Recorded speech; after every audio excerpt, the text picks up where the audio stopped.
Do I say a statement or you ask? Whatever you want to do. I think Trump's wrong about basically everything, so we got a lot to talk about if you want, in terms of ground to cover. The far left is nothing more than a coalition of fragmented groups standing on a platform of pure hypocrisy. Okay. That's my belief. Can I ask, when you say the far left, who are we talking about These here? people right here in this room. Okay. Okay, so help me sort this one out, okay? Because this is my common rebuttal, okay? So when I ask people, like, who are the far left, okay? I get an answer like this, okay? Right. But then when they ask me and I talk about the far right, I would say the same about, like, Congress.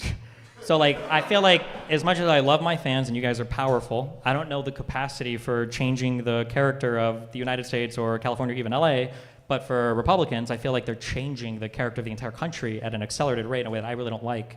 How can I make these two things equally threatening? Like, make me care about, you know, crazy college kids that are far left? Well, the youth are the future, right? That's what we've been taught since we were born. The children are the future. So the reason why the far left leaning college kids are an issue is because these are the people who old people like me will hand this country over to. And we're in a time where, you know, it's an unprecedented access to new information, right? So you pretty much can go out and find something that supports what you want to believe within 2 or 3 seconds or minutes. It wasn't like that in the 60s. It wasn't like that in the 70s or the 80s. People had to actually go search for, you know, they had to go do research. You had to go to a library, open a book, and you know, when you're searching to find what you want to believe, like support for what you want to believe, oftentimes you'll find things that go against what you believe, but they make a lot of sense, right? Research is necessary. Now you put on TikTok, you got 100 people, an echo chamber saying exactly what you're thinking, and you really don't have a need to do any type of research, and that's the age we're in. Sure, so I don't necessarily disagree with some of that. I mean, I would say that every age brings with it, like, access to information in ways that we didn't have before, right? And, you know, the printing press and you know, radio and then TV. I think was Vietnam the one that they called the TV war, or whatever, the first, where you had people that had like video footage of soldiers coming back wounded and stuff, and you had a lot of college kids protesting that. For Iraq, that might have been the first time we had like embedded units where we were getting like reports like on the ground and video footage and everything, and now we're seeing, you know, 4K drone high def footage of people blowing each other up in Ukraine, Russia, Gaza, Israel. I do agree the information is increasing. The one thing I guess I don't like, or that I'm confused about when it comes to college stuff, when I look at like kids who are 18 to 22, aren't you supposed to be like kind of stupid? Isn't that like the time of your life to be crazy? Because if I talk to some like 20-year-old kid and I was like, tell me about your political outlook, and he's like, well, I'm a strong supporter of institutions and fiscal responsibility. I'm like, God damn, this is the most boring fucking household ever, right? Like, aren't they always like crazy? Isn't that normal? Well, you know, Kamala Harris said the same thing about college kids being stupid, and look what happened to her. She didn't get elected, right? College kids are not stupid. They're in school for a reason. You know who's stupid? People sitting out on drugs, doing crime. They're stupid. College kids are in an age of where they're learning, and they're trying to grow into people who can like facilitate the continued prosperity of this country. Mm-hmm. The problem is we're not giving them a chance to learn through experience what older people like their parents already know. What do you think is, so I do agree that college kids, for demographic reasons, and like if you're going to college, you're probably a little bit more intelligent. You go there to get more intelligent. Like, I agree with that. Have you ever played like board games or whatever?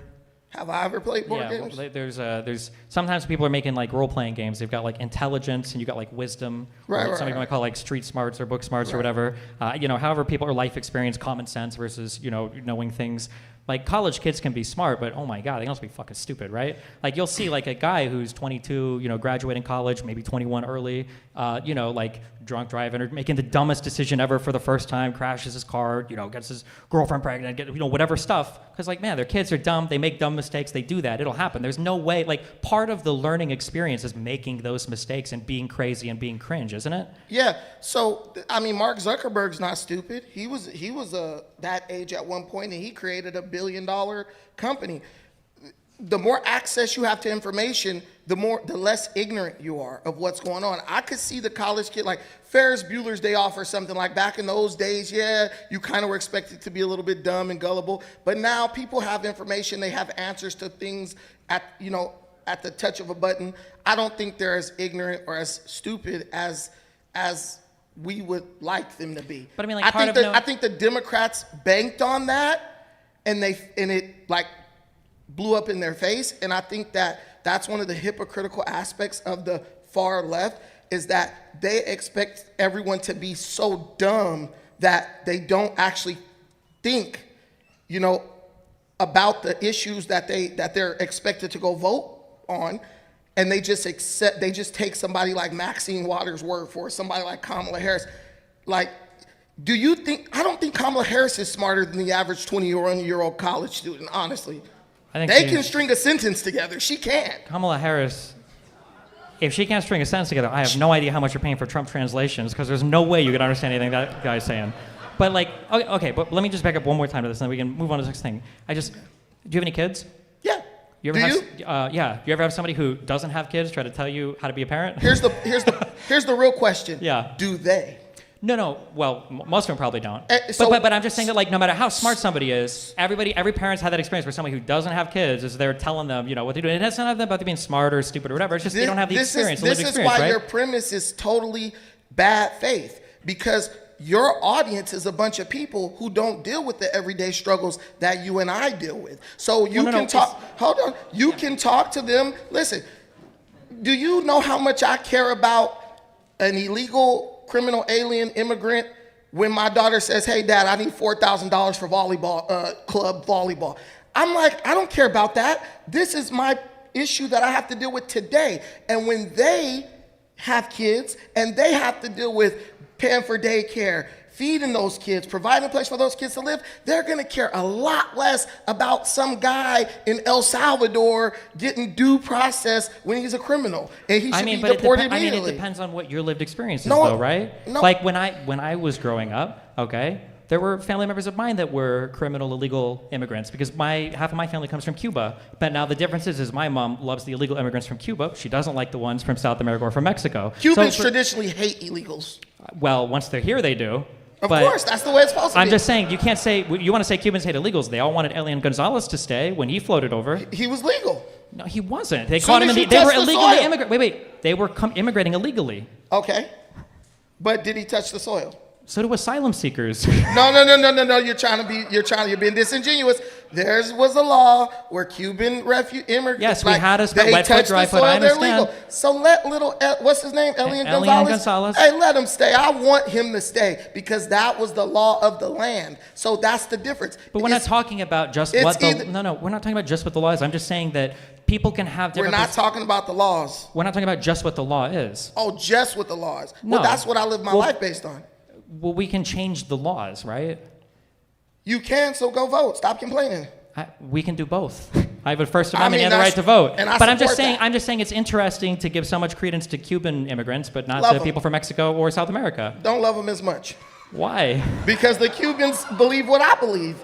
And they so do a lot of Mexican understand. Immigrants and everything too. And I love those Mexican legal citizens. Sure. But as far as the illegal immigrants, ship them back. Sure. Okay. That's a perspective. This is a very simple thing to understand. Well, it's not as simple. It's a complicated conversation. It's really not. If it was so simple, then Trump wouldn't have failed miserably in it for his first 4 years, and we wouldn't go these 4 years without him also failing miserably in it. By the end of these 4 years, Trump will not have any immigration legislation, number one, and he won't deport more than 1 million or 2 million people, number two. I guarantee you by the end of these 4 years. That's totally fine. So why are you guys using that as a political talking point? You wanted to bring it to legal immigration, so that's what we're talking about. What you're actually afraid of is that what's going to happen is the same thing that happened with Kamala Harris during the campaign. Trump came up with a good idea that gained a lot of traction when it came to getting votes, and Kamala Harris jumped on it. No tax on tips. You're afraid that the Democrats will adopt Trump's policies because they are the policies that resonate with voters. So you have to take the college kids, the people with no real responsibility yet. I'm not trying to devalue you guys' experience. I'm just telling you, have you ever looked at a freaking mortgage that was like $5,000? Have you ever? Most people have not at this stage in their life. Yeah, but people aren't voting all the time on wisdom. I saw Republicans celebrating the fact that they were going to have a tax deduction on the interest rate that you pay on a car loan. I saw you None guys of these people have any idea what this even means, but they were celebrating it. So the idea that people have some nuanced understanding of tax brackets. Republicans celebrate a tax on car loan. I saw you guys celebrate some dude getting shot in the neck and make a joke and laugh about it. Which one is worse? I would say the one that's worse is the president tweeting videos of Venezuelans getting The blown one up in the that- ocean. Wait, do you acknowledge that if celebrating the Charlie Kirk thing is bad, the Venezuelan thing is real bad? The Venezuelan issue, why is that bad for me as an American? Wait, do you not care when other people are killed? Do you know that people in other countries don't give a damn about what happens to you in America? I don't Have you care. been This around is the world, our Destiny? government. Yes, I have. This is our government blowing up other people. Why am I not allowed to care about that? But you care about the government and what they do when it's something you don't like. But when when the leadership of the government is duly elected, you go and you tear at the validity of it as if, like, you don't respect the government, so why care about what they're doing? If Biden was also Overthrow it with no, the if insurrection Biden, like if January Biden, yeah, I 6th. know you guys tried that and failed once. I If know. Biden was doing this, if We Biden failed. was doing it, I would criticize Biden as well. I know it's inconceivable to MAGA sometimes. You could hold your own accountable because you guys are incapable of doing it. But when Biden does bad things, I'll criticize Biden for doing bad Can things. you answer one question for me? Sure. Who's sitting in the White House? Right now, probably Stephen Miller. So, What do you mean? go on. So clearly we didn't fail. We were pissed off. We went down. Wait, what is this? The conversation is not about who won the election. Why You guys not? are the ones that don't believe election Your results. whole I do believe the election results. Your whole existence is about who won the election. This whole event is about No, who won the election. we're having a conversation about policy and leadership right now, right? We are, because I said the hypocrisy, and you're showing that hypocrisy. What is What's the price hypocrisy? Look, you have a kid, I have a kid. What's the price of eggs right now? I don't know. I'm rich. That's something that Yes. So give me some money. If You know we're- what I do know this- is that the price of groceries as a whole has gone up over the last year, and no conservatives talking about it. Explain that one for Hey, me. you know, I've been tracking that. Okay. We're living in inflationary times. Oh, If they could now take they're it just under inflationary Biden- times. Listen, It's interesting that from 2020 to 2024, it was Biden's inflation. From I love it. 2024 to now, it just is a thing that happens. it's directly connected to Biden's horrible management of the government, and Trump's gonna fix it. Let me say What was this. the big thing? Wait, what do you think was the number one thing that contributed to inflation through Biden's presidency? I believe that, well, one thing was killing a bunch of chickens due to some mysterious. That's Well, that was strike Biden's one. reason. Try That something was else. Try something else. that What was did anything else happen? Is that not? Is that Did not, anything else happen? Wait, before Yeah. we go forward, is that not the reason that Biden said the price of eggs went up? Because they had to kill a bunch of chickens. For, due to at some one point in time, it avian- might have been, but that's not what we're talking about. For the majority of his presidency, especially in the beginning, So, and then 2022 onwards, where were these big inflation hikes coming from? What were the two huge events that happened? What I believe was. Do we not know? No. Let me tell you. This is what my research that I did, because I'll be honest with you, I Okay. wasn't deep diving That's into fine. this because I was working to feed my family. Okay. Okay. But I believe the price of energy increased exponentially. Okay. And that creates it has a cascade effect. It raises the price of everything. Everything that has to be shipped. If you raise the price of energy, then everything that has to be shipped, the price will go up. Okay. I'm about to do a magic trick. Ready? We know you about to do a magic trick. Ready? Make that disappear for So all these I'm people. curious. right. Why was the last year of Trump's presidency so horrible for the economy? COVID. It was. Okay. So the whole world economy is shut down. Mm-hmm. The government is having to keep things running in every country. Why can we blame COVID for Donald Trump's last year on COVID, but we can't also recognize the worldwide inflation that happened? Did Biden cause inflation in all the other countries too? Biden caused inflation in America by locking everything down, bringing the American economy basically to a standstill. We should have kept doing. Let me tell you this: during COVID, right? I still could fly from America to Africa. I did it 4 times during COVID. KLM was still flying in, the airports were still moving, everybody's going everywhere. I could still walk into Costco, Rouse, and Stater Brothers, but I couldn't go into a mom and pop store to buy something because they had to shut down due to COVID. I couldn't go to a small restaurant, while Gavin Newsom's restaurant, the French Laundry, stayed open. The small business is the engine of America. When you shut them down, you shut the economy down. Corporations don't employ more people than small businesses. So I like your question. I think it was asked in bad faith, but that's how Biden I shut don't think down my the question was economy. asked in bad faith. I'll Let me- also let- remark that it was interesting that you mentioned having to work through COVID to pay for your family, and the cost of eggs is important to you. Oh, yeah. But you know the name of an international airline, and you flew to Africa 4 times during COVID. I don't know where it Work hard. says Prices- working hard. Yeah, okay, but I'm just That's- saying that everybody around the world was figuring out how to deal with COVID. Uh-huh. There were a lot of shutdowns. There was a lot of worldwide there was a lot of inflation everywhere. It's just strange that, when I'm asking, like, well, why for Biden? What happened in the United States? Well, it was like the after effects of COVID was happening, right? Biden came in immediately, signed a bunch of executive orders that halted our economy. And then... That things were already shutting down under Trump. No, what? What was shutting down under Trump? Everything. Please. No, don't say everything. Tell me what was schools, businesses. I lived in California. Did you live here? Do you live in California? Yes, I do. Schools are not businesses. When COVID started, everything was shut down. I drove up and down the 5. I could go 10 miles in 10 minutes for the first time in my life in this state. Who remembers this? Everything was shut down. Hold on. I remember the lines outside the grocery store. I lived in Culver City. I remember the lines outside the grocery stores, right? We had to line up to get groceries. That was all of that under Trump. Do you know why they had to line up? Because Biden did it from the future? Was it the T-1000? Because the small... No. That's because people were going in... Under Trump. No, but you know what was happening. People were fighting over If groceries. Trump didn't shut down the economy, then why did COVID hurt his economy at all? Trump didn't shut down the economy. Okay, look, like I said, the whole... you asked me a question. Can I ask you a question? You haven't answered any of my questions. I really did. Can we acknowledge that I explained the thing about all the small shutdowns businesses. and all that stuff happened? That was under Donald Trump. No, that was not. I don't know. He was the president in 2020. What did Trump shut down? Please tell me. All the states that shut down. The states are sovereign. So then why does Biden get blamed for anything? Can I finish? Sorry, go ahead. Can I finish? You can finish. Okay. The blue states shut down, draconian lockdowns.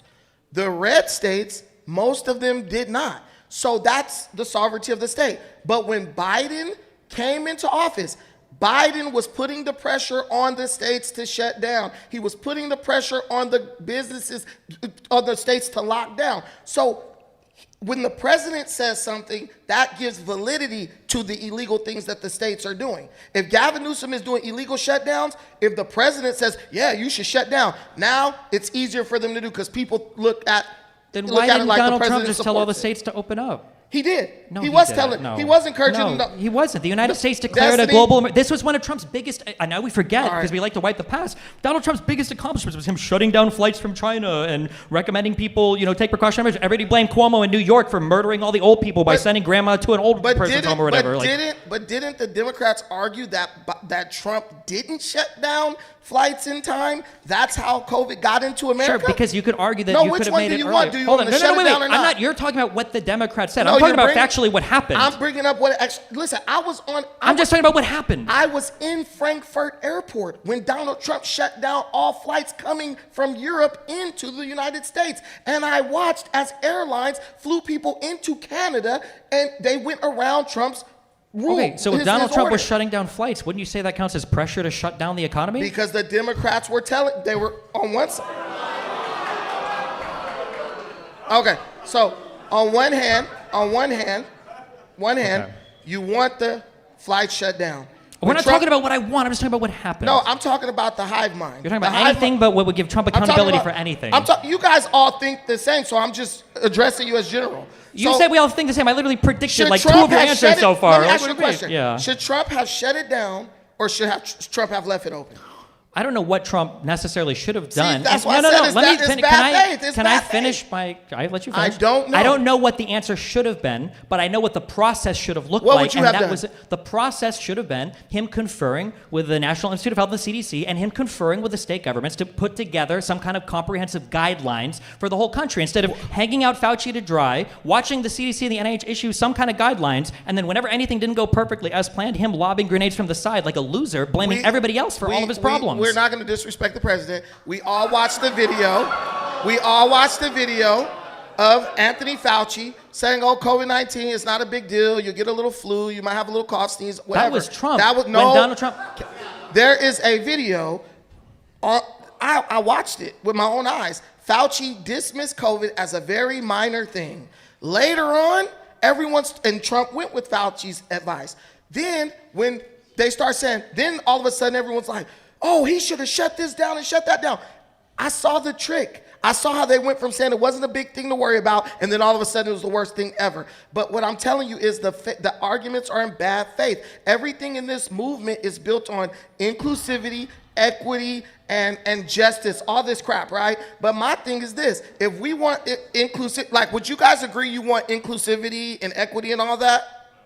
You guys don't want that. Not anymore. Do you guys want?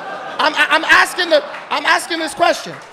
I'm asking this question sincerely. This isn't good. Do they believe in that? Do you guys believe in that? Inclusivity, equity? The problem is No, this I'm conversation is pivoted to a DEI question after your president killed This like is what a million they plus believe in. Americans, killed a million plus Americans by telling them not to get You're vaccinated here because nobody had any idea what was going on in this country, what was going on with our health, what was going on with anything because of all the lies and misinformation and crazy stuff that was being put out. So you don't know what Trump should have done, but you criticize what he did. And what I do, because this is how my parents raised me, I put myself in that person's shoes. I told you what the process should have looked like. I don't know what the correct answer was. I'm asking you, what would you have done? I just told you. No, you didn't. You bring your cabinet, your leaders together, you make a conference plan, you get all the governors on board with it, and then you have a unified plan from top to bottom for how you want to approach the country shutdown. How do you do that when you have a two-party system where one side is vehemently opposed to working with you on anything? And I'm not saying... Hold on, wait, excuse me. First of all, Donald Trump billed himself as the negotiator. Okay. Number one. Number two, you want to talk about a party that was opposed to everything. Seems like Biden had no problem bringing Republicans in to work on his legislation. When McConnell was the leader of the Senate, he said that he was going to make Obama a one-term president and shut down every piece of legislation that came across his desk. Right. So who's working with who here? I think that there's room for bipartisanship.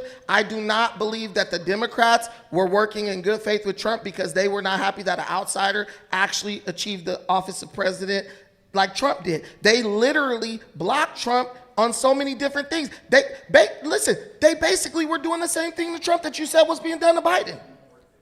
I don't even want to know what you're implying. Okay, what yeah. was the same. So this is the thing. What I'm saying, first of all, Trump is not an outsider. Also, so He's Wharton an graduate, outsider. He was not a billionaire guy, politician. real estate investor. He wasn't a politician. So I mean, I don't know. Reagan initially wasn't a politician. What do you mean? Arnold Schwarzenegger was an actor. He made Some of the best. The best I think were all people, outsiders. When I see a guy who's being an asshole, I think people probably don't like him because he's an asshole. What does being an asshole have to do with anything? With whether or not people like Are you not going to go to work because your boss is an asshole? There's a lot of people that quit their job because they hate their boss. Yeah. What do you mean? Those people are idiots.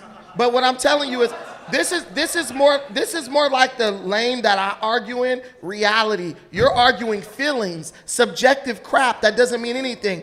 Objectivity. If I want to argue something objective, this is about inclusivity, equity, all that stuff. Why did you guys have to pay? If it's all about inclusivity and equity, we could have did this in the park with an iPhone. If you want to talk about you facts, should donate your money to their colleges, like scholarship. I think you should donate the proceeds of this event to right now, I'm education. donating my money and my taxes so we can pay for a Venezuelan bailout. That's what we're doing right now, or Argentinian bailout. I don't even know who we're bailing out right now, okay? You would like...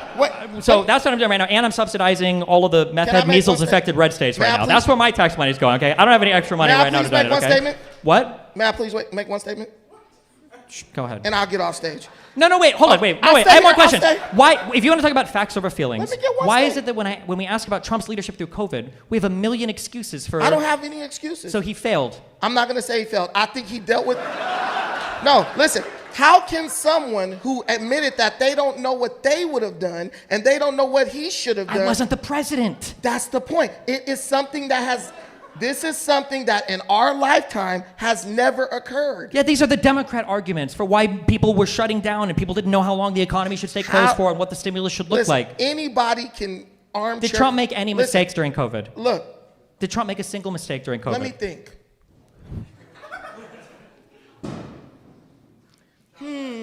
Did January 6th happen during COVID? Maybe, yeah. He should have never conceded the election. He should have just freaking kept... That was his only mistake. Now can I ask my question? Yeah. Okay, so here's the thing. All I'm saying is, will you, since we're all about flowers and equality and everybody get free stuff, people will argue for illegal criminal alien migrants to come live off the American dime, right? You want to give my taxpayer dollars to them. Will you give the proceeds from this event to these kids for whatever they want, just to make their life a little bit more equal to yours and mine, since we're doing so well? I've never advocated for that. What are I'm you just talking asking. about? Well, there's no advocation for this. So you don't want equity and economic equity? Do you support Chicago police fighting back against ICE? No. Okay, so then you don't believe in the Second Amendment or the state's rights to have a militia? No, that's not a militia. That's literally what the militia is. The whole reason the Second Amendment exists was for the states to protect themselves from a tyrannical government. Are you really gonna try to conflate a paramilitary group, which is police? The Chicago police? The police department?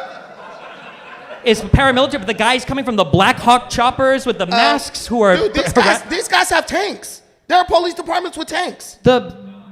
Oh, there's not? Paramilitaries have tanks. What are you talking about? What does that have to do with anything? There are police departments with tanks. Well, so? Yeah, they get it from the military.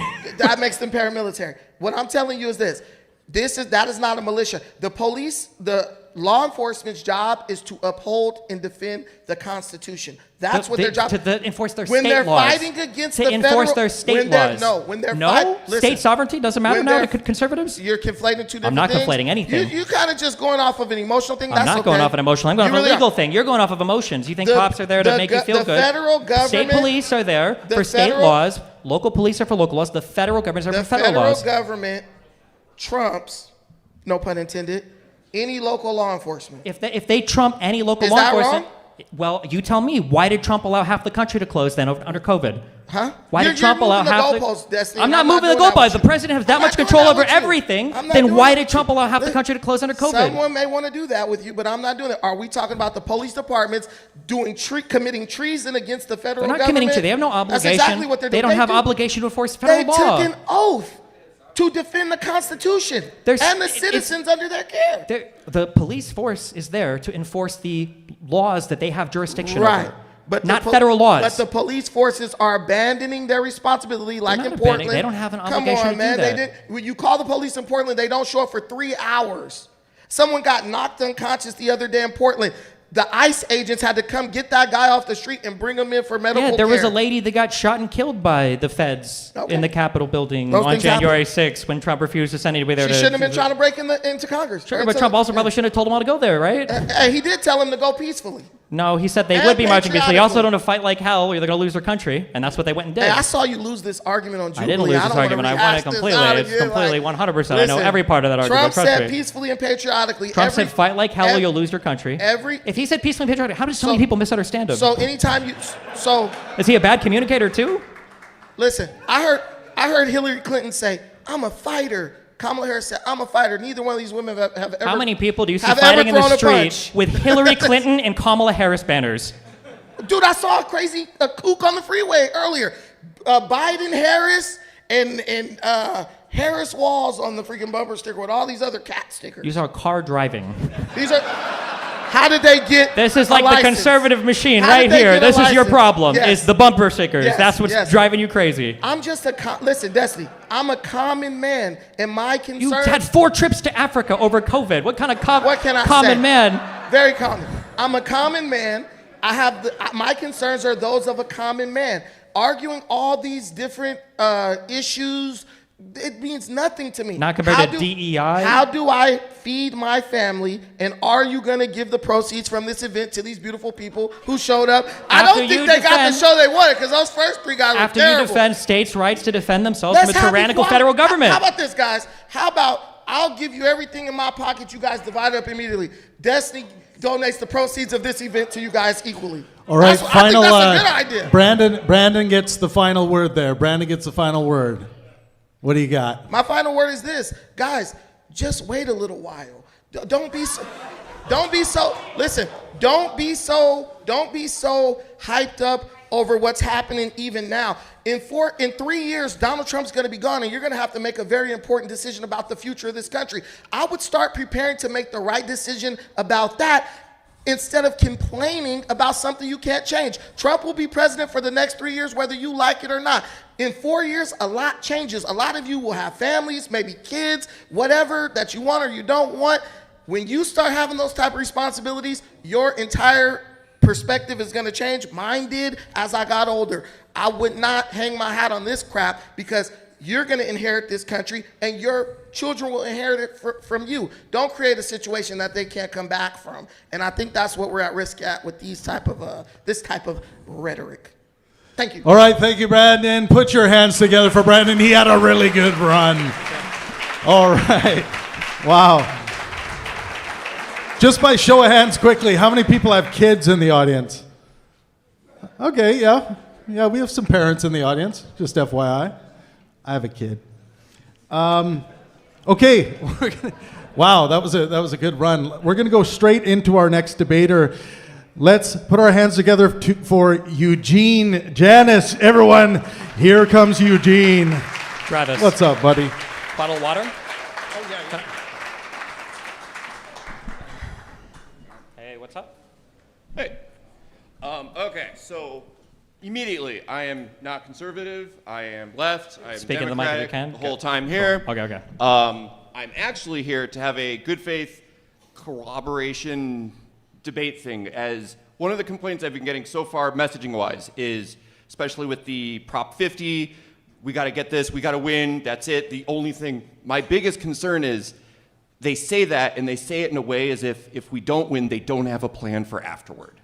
So I kind of want to ask people, what's your plan for after Trump, and what could be a thing to actually move forward for it? Because right now there's housing. I mean, some people would say that after Trump is like, that is a plan that we even survived. Yeah, and like have like absolutely. an actual election. But if you were trying to motivate people to survive through it, what would be a thing that could be actually pushed toward it? And I have some ideas, and we can go through some of them. But Expedition 33 has been a fun game. yeah.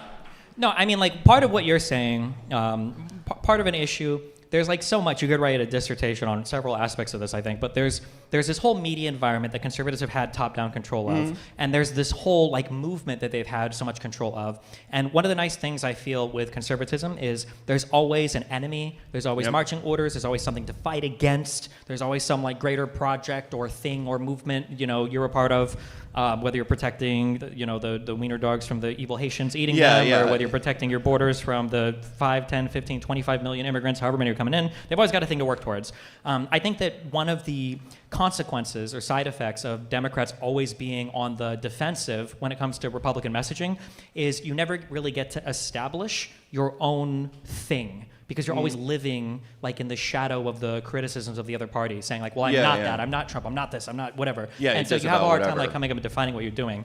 I really like that Newsom responded to Texas with the mutually assured gerrymandering or whatever. I thought I was just match so. it. That was I'm gonna amazing. negate I never would have stuff. expected anybody to do that. It made me almost consider moving back to California. You should. It's great. Almost. Oh. But the thing is that Democrats just have to do a better job at like so many different things, and I think that other things will come as a result of doing some things well. So more specifically, I think that if Democrats had stronger media figures that weren't always getting stabbed in the back, by all the other pundits and all the other people on the left who could come out and have stronger positions, then I think that you would just see there should still be an intentionality behind creating movements and policies and ideas to do things, but you would at least have that naturally and organically happening with some of these figures. Gavin Newsom is one. As much as this guy's way to the left, I think Mamdani in New York City is probably going to be another one.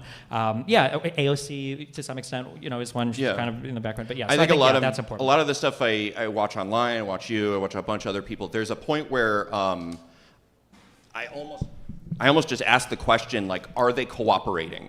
Are they doing everything possible to at least show that they're trying to make efforts, burning calories to do things, share messaging? People or politicians, or who are you talking about? Even like how many people are just backing each other on certain things? Are you talking about like the political group, or are you talking about like, or sharing, or hey, when you're done watching me, go do this. Or the other one is if anybody watches John Oliver, my biggest complaint on his show is he gives us a bunch of shit that is absolutely horrid doomer shit, and then doesn't tell us what to do about any of it. Sure. Like just, I don't know, eat it, get ulcers, fuck off, see you next week. Like, it's unhelpful.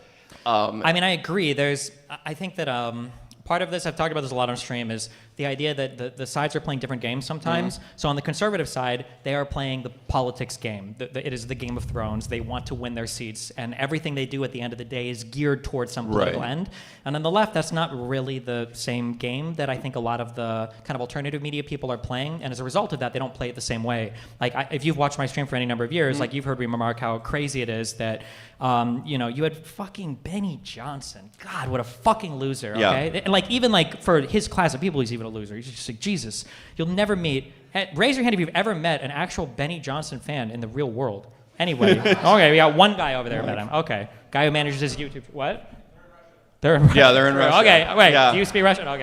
Okay. So you have him doing shows. I believe it was out of the White House. They invited a bunch of a couple of them. And then on the left, you've got like, so for a while, I don't know what the streamer numbers are for other people, but me, Hassan, and Vash are like the three largest ostensibly left-leaning streamers, and we can't do any content together. Yeah. Those two hate everybody for Absolutely. different It's reasons. uncooperative. Yeah, They're there's like, no cooperation anywhere, and you're seeing this like cringe. I'm trying so hard. I imagine if you have that's too edgy.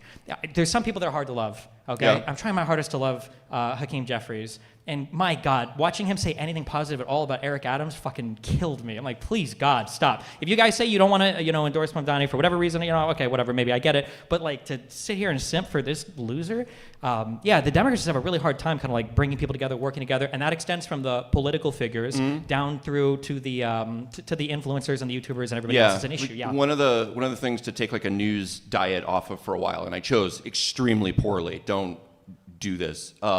I started researching cults, and that was a bad move on my part. Well, you don't even have to turn off the news right now to research. That turned in, I'm like, oh my gosh, there's so many similarities in between, and you kind of come up with your own theories and stuff. But like, I would say my upbringing was very old school Italian. We'll say, like lots of hand waving and screaming at each other and stuff. That was how we showed love.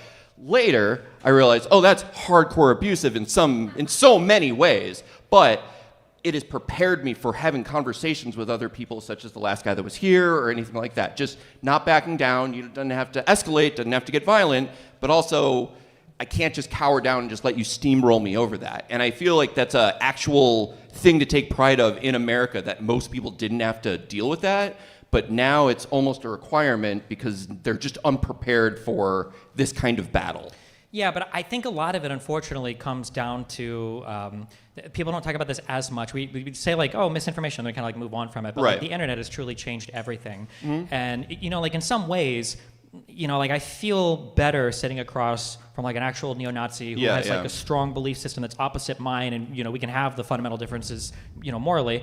For the last guy that sat here and argued with me, my feeling, I could be wrong, but my feeling is that he probably wants what's the best for this country, what's the best for his family, best for his, his children, everything else. And I think that it's tragic that there is such a wall of like different realities that we can't communicate with each other. And especially when there is so much incentive online to feed people certain realities, because you make money on the algorithm, or other people are making money, pushing propaganda or whatever, or because the Republicans are playing the politics game a little bit too well. So, do you think that could actually be a platform to run on? Of like, we're gonna fix internet or fix the algorithms? Absolutely not. Or no? No. Just full on no? No, because I think one of the issues is it's hard to tell people this, but people like it. I think people want it. How long did you watch me do my COVID lab leak research? Yes, that's that some was boring stuff, right? That was That's boring. agonizing. But watching me go outside and scream at people online is really fun, and people like that more. Now, my audience is special, and I would never criticize them for anything. But like, you can see like where the interest is in terms of what people consume. I wouldn't mind it so much as though I wish that people understood more what they were watching, and that it was more accurately understood what was being shown. So like if you want to watch like videos of Ben Shapiro or Charlie Kirk or Destiny or whatever, like screaming at college kids and owning them, I think you should be able to do that, and I think it's fine to do it. I think it's fun to do it, but know that you're watching a professional like smurfing through a bunch of college kids and annihilating them. You're not. This is not like a serious intellectual good faith challenge between two equivalent parties. But what about say like social media algorithms? You can identify where the account is from.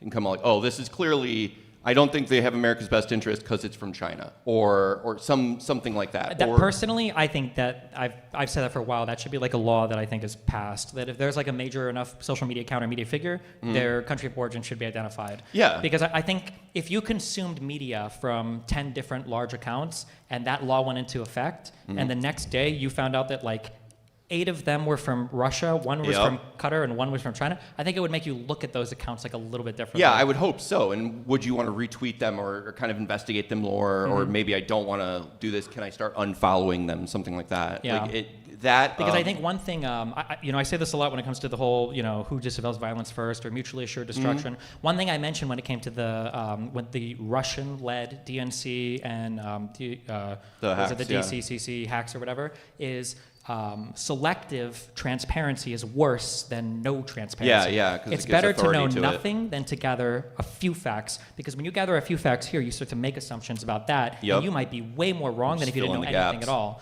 Yeah, so I feel like if we had, a media environment that was a little bit more regulated in some ways, but like people just don't. I don't know anybody that would actually want that. Nobody's like really pushing for that. Yeah. But having Well, I some of think the it's selective also- skepticism, like for like just real quick, and then, like APAC Yeah, yeah. is a thing that everybody knows, right? Everybody talks about APAC, but it's Yeah. because they've got a publicly registered, and you can see everybody they donate to and everything else. But you don't know who the foreign people are supporting, or you don't know who's behind a lot of the big Twitter Yep. accounts. So yeah. And I guess I would also add in there, like, some of the things that, like, housing could affect everybody, MAGA and whatnot, but, like, something quick would be, like, an automatic, like, better spam laws for texting or cell phones, I think something Bush like that. passed some of those, didn't he? And they all got no-call repealed, yeah. Did they? Oh. Well, that and a lot of our technology is Just got more old sophisticated. because we have to have backdated stuff. Yeah, sure. But like upgrading some of that or something that could be noticeable, you could actually tell them, hey, on this date, no more spam calls unless it's like actually registered or something.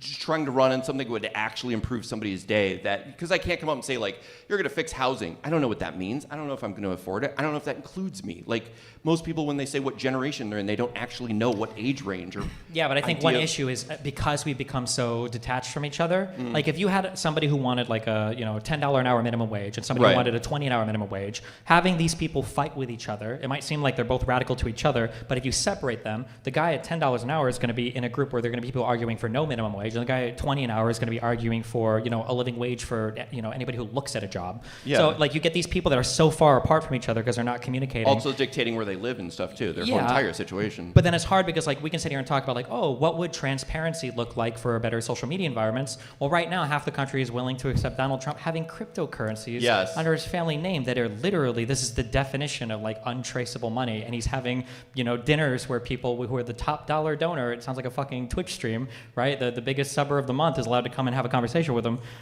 But like if you ask them like, how does this entire cryptocurrency scam work? Like most of them don't know. They just know it's okay because Donald Trump's doing it. Yeah, exactly. Like So that's it's how do the you even kind of push for those call things? undertone there. Yeah.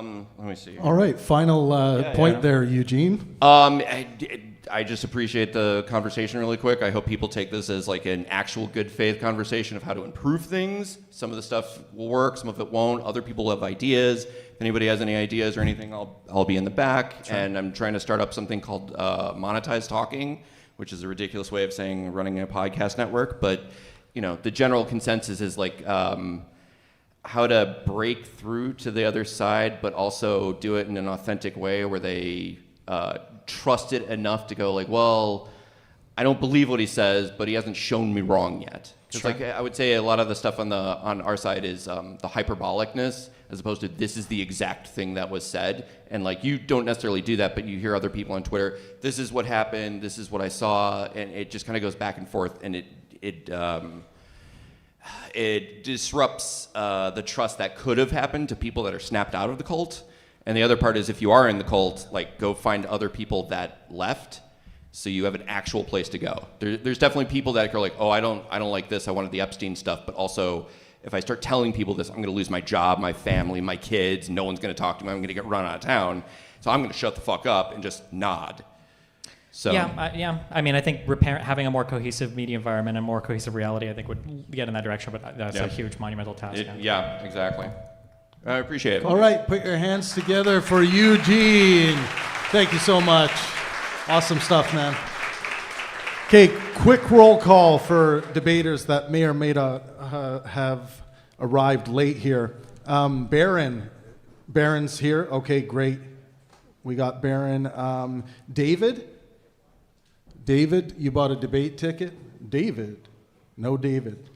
The person who wanted to be called UBI. Are you here? You're here? Okay, fantastic. We got UBI. Simon Park. Are you here? No Simon Park? All right. And we already had Brandon Lee. Did we already have Brandon Lee? Brandon Lee back there? Oh, okay. Yeah, we'll get to you. Okay, awesome. And Eric Melkor. Eric? Oh, that's you? Okay, All right. Well, that's you. Let's go with Eric Melkor next. Come on up, Eric. Come on down. He needs a long applause. He's got a long way to walk here. Keep it going for Eric. Oh, yeah. Hey, what's up? All right, so I'm going to take this conversation on a whole different direction Okay. From what you've been talking so far. How seriously do you view the threat of automation, and what's the time span for that? I would say not seriously at all, just because I'm not well enough versed on it to know. Okay. Yeah, I know that there's like a retort, like the claim is that AI is going to threaten a lot of jobs. Automation is going to threaten jobs that can't be replaced. The retort is that this is the lump of labor fallacy. We always find more work to do. And then the counter retort is that AI or general intelligence represents a type of like intellectual work or creative work or automated work that is actually going to be new compared to anything that's happened before. And then the counter is like, yeah, so that's where I'm at. So I don't know I don't know enough facts to go into, yeah. Right, so the response to automation is that there will be new work. Yeah. Right. I think that ultimately the net loss of jobs will be greater than the jobs that are created. I think we have what you can call corporate capitalism, right? We've depended on corporations for jobs, right? That's literally every single one of us like depends on a corporation, unless you're a small business owner, which, right? But I think that I would take the automation threat a bit more seriously because I would mention three major industries that might be affected, and these are three industries that hire a lot of people worldwide. It would be trucking, call center workers, and computer programmers. Okay, trucking. What was the second one? Call center workers. Call center. Oh, okay. Call center workers and computer programmers. What are your thoughts on those being automated? Yeah, I mean, I've heard these before. I think I've even mentioned, the trucker thing is supposedly really scary in the United States. There's a huge amount of, I don't think it's the number one industry, but it might be. But it employs a ton of people, Right. And the threat of automated cars is supposedly really scary there. But thankfully, Elon is pushing that back every year. So hopefully, we never. Right. We have Waymos already here in LA, right, and Sure. in San Francisco, right? They're not trucking though, but no, I know what you mean. Yeah. Right. So again, the trucking employs millions of Americans, mostly Republicans, mostly living in red states, right? Not college educated, high school diploma kind of thing. I think this is a bigger threat than people seem to realize. I think that when it comes to the trucking industry, not only do the truckers lose the job, but also the diners, the restaurants, the truck stops. I also think that the vision that Democrats are putting forth to address that is non-existent, right? Meaning that no candidate thus far has even remotely addressed this fact, right? That automation is a threat. I feel like the situation is like right now so dire presently in terms of stuff being talked about and stuff that people care about. I think it's hard to even be forward facing.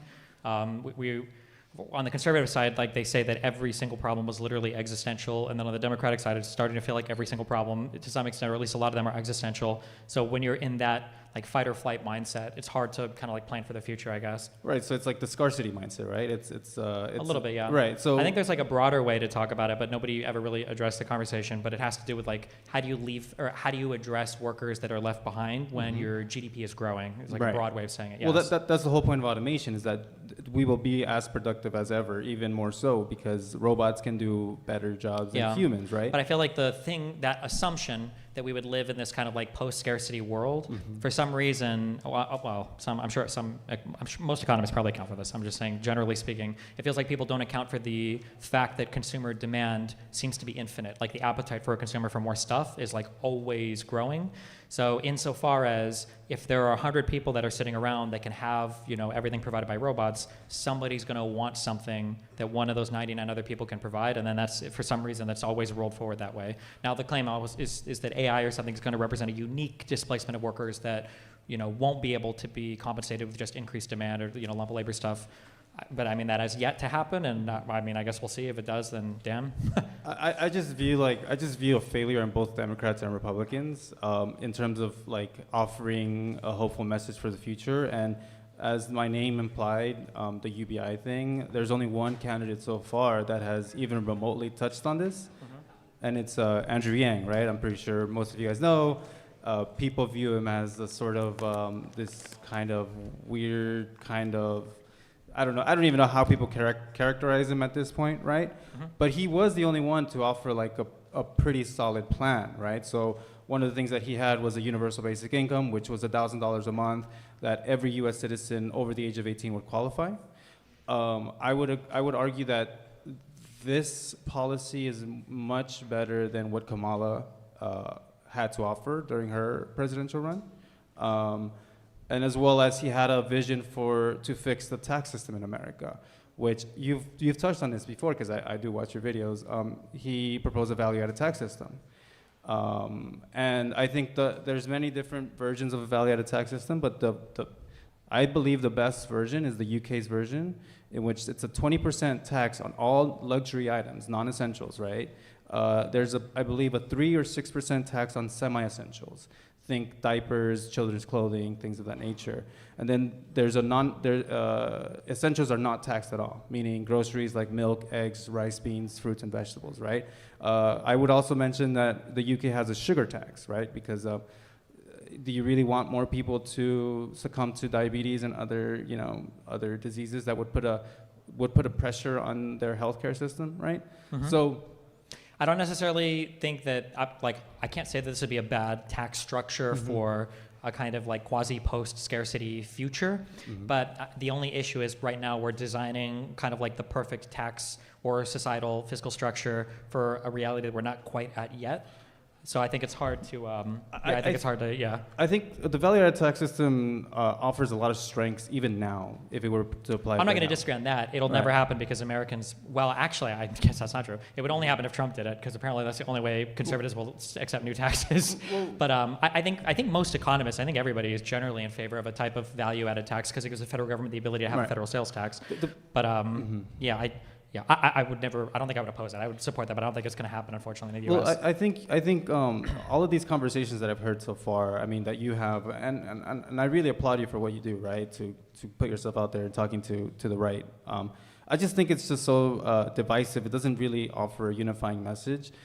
There's a vision of a universal basic income that has to do with kind of reeling it all back in and offering an actual vision to actually fixing this country's problems. So when it comes to UBI, right, it's if you pair it with a value-added tax, right? If you give $1,000 a month to a single mom or a family or someone that's just struggling to survive, they're going to get the $1,000 a month. It's going to subsidize their wage. If they use that money to buy the groceries that they have to buy these things, right? They have to buy their everyday staples, right? Well, those things won't be taxed at all. So you're basically giving these people the most help you can give them, right? Once they run out of $1,000 a month, then they still have to be productive members of society, and they still have to find a job to cover for whatever else they have as expenses. So in terms of progressiveness, I think this is the most progressive taxes you can have. Also, a value-added tax, and I've heard you talk about a wealth tax and how inefficient it is. I think a value-added tax is way better at taxing rich people, right? Because it targets their consumption, right? So when it comes to VAT, a uniform VAT of 10%, right? A 10% VAT on, let's say, your TV breaks. You got to buy a new HDTV, $500. All right. How much is the 10% VAT on that? Well, it's $50. All right, so you're going to spend $550 now, right? But as you go into the higher society, levels of society, what's a 10% tax on a $20,000 Rolex watch, or a $100,000 sports car, or $1 million yacht, right? So you're going to target rich people's consumption choices, so that you have a better system than and again. I don't necessarily disagree with you, but I feel like we're designing optimal tax strategies for a country that's absolutely not, like we can't even agree on progressive income taxes in terms of like higher taxes for wealthy people. We just had these whole Trump tax cuts that are absolutely obliterating our budget that have now been solidified after the one big beautiful bill. So the idea of trying to talk about like a progressive value-added tax structure. Again, I think like there's just like I think these are interesting conversations, but it's like a land value tax that all the Georgian people like to talk about too. Like it just feels like we're so far away from even having, we don't even agree on what the problems are when it comes to taxes in the U.S. I mean, one of the reasons why I put myself out here like this too is because I've had the opportunity to talk to a lot of people about this, Republicans included. I drive I'm an Uber driver here in SoCal, so that means I end up in Orange County, right? And I've talked to Republicans about this, and I am able to have the most productive, healthy conversations with them if I stick to just this topic. And a value-added tax is actually pretty popular amongst them, right? It's pretty straightforward, right? You're taxing luxury, you're taxing people's consumption. Yang also proposed that if you're gonna raise this 10% value-added tax, you're also gonna lower the federal income taxes by a similar percentage. You're not gonna put in an extra Like tax revenue on generating people, thing right? without also giving some kind of alleviation, right? Right, Yeah. you're alleviating it from the income tax system and then just having this luxury tax system, right? So what better way than to tax your people? First of all, why are you taxing people based off of their labor? Like, don't you want more of that, right? Like it's the income tax system is one of the most unfair tax systems in the world. I used to work at a UPS warehouse where people are working back-breaking labor, like during COVID, like working 12-hour days, 6 days a week. And then they go home and then they get their paycheck and it's like 30% tax. Like that's super unfair. I believe that's one of the reasons why Trump won. Trump won this time around because he won over the middle class, right? He won over the middle class because the argument that you'll hear a lot is, oh, it's not fair that I'm getting taxed more and I'm working my ass off. And then my money is going to someone that doesn't work as hard as I do, right? So to me, and I kind of agree with that, again, because I worked at this very hard back-breaking job, and I saw this, right? I mean, like, I understand what you're saying. As somebody that is rich and somebody that was poor, something I say a lot is I hate the middle class. I've always hated the middle class. Right. The idea that somebody in the middle class doesn't want to pay more in taxes because they don't want their money going to like a working class person. I feel like one thing that I wish would happen in the United States is I feel like we like radically need to change the way that we approach talking about taxes. Like conservatives talk about them like they have to be avoided at all costs. And when I hear people on the left talk about them, they talk about them like a punishment, right? But like, something I've said, like I get to sit in front of a computer or in front of an audience and, I get to fly around in airplanes, I get to do all this stuff. Right. It would only work that way if there were a whole group of people that were also willing to do other types of work that I personally don't want to have to do. And the idea that, like for me to exist at like the incredibly heightened experience I get to have in this country means that I have to pay some chunk of my income so that other people can live, outside of destitute poverty, like that shouldn't even be like a regret. That should be like a celebrated thing. And even if people don't like even if people don't intellectually understand it, intuitively they do, because if somebody was making some amount of money online, you could just tell them, hey, there's like a whole bunch of crazy countries that you could move to and live in the wilderness and you'd be so fucking rich. And they'd be like, well, I don't want to fucking live there, right? Well, of course you don't. But part of the reason why you don't want to live there is because you don't have like a whole society that is like moving everybody forward from top to bottom. Yeah. So All right, you get the last word there, Mr. UBI. Okay, so I'm gonna try to cover this as fast as I can because this is there's so much ground to cover when it comes to universal basic income. Okay. I think the vision that a UBI can do for us is to also offer a way to adapt to a changing economy. I mentioned that trucker, if he loses his job, he's not going to live in an expensive city like LA or San Francisco or New York, right? $1,000 a month there isn't really going to do much for that trucker, right? We're paying $2,000 a month in rent here in LA, right? But if most likely that trucker is going to live in a small town, he loses his job tomorrow. He receives $1,000 a month, right? That money can help that individual and his small town to basically invest in their economy so that you can see a resurgence of small businesses and self-employment endeavors, right?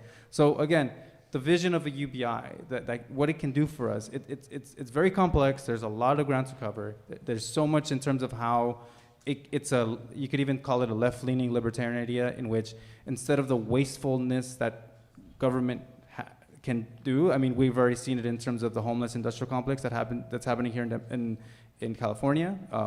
Tens of billions of dollars have been spent on trying to tackle homelessness. Has anyone seen an improvement? No, because it's there's so much wastefulness and inefficiencies of government, right? Whereas a UBI it's a left-leaning libertarian idea because you're reducing government bloat and waste, right? And instead you're putting that money straight into people's pockets. You're going to save money in the long run on many different levels. Again, there's so much ground to cover. I can talk about healthcare. I can talk about the prison system. I can talk about how this offers a better vision for America, going down in terms of jobs and automation and all that. But I do, it really kind of, seeing these kind of conversations happening where neither, like you guys are just arguing, like it's just two sides arguing on some of the dumbest fucking positions ever, and no one is really actually thinking critically to move forward, to move this country forward. It kind of makes me sad because it's like, what the fuck are we doing, guys, right? And like I said, yeah, I understand, but I mean, like you kind of have to meet people where they are.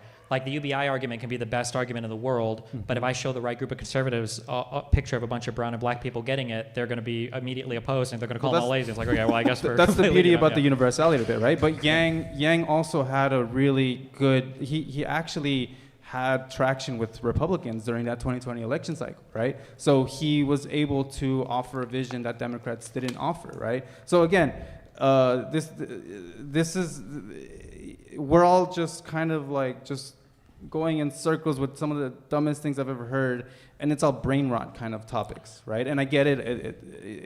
It's amazing. It's really cool to have you on the left side to like defend a lot of these positions, but I still think it's not enough. It's still not enough, and Democrats have failed us. Just as much as the Republican, I mean, I'm not even going to fucking mention Republicans, but Democrats are failing us, and I'm trying to learn from those failures, and I'm trying to like offer a different alternative vision. All right, thank you, Mr. UBI. Rock and roll. You had a good run. All right, we're going into our next debater right away. Oh, just a quick reminder.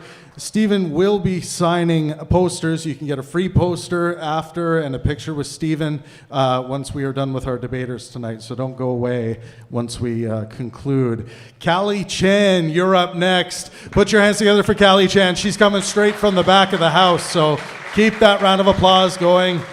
Stretch those arms, clap them together. Callie Chan, here she comes. Rock and roll. Woohoo!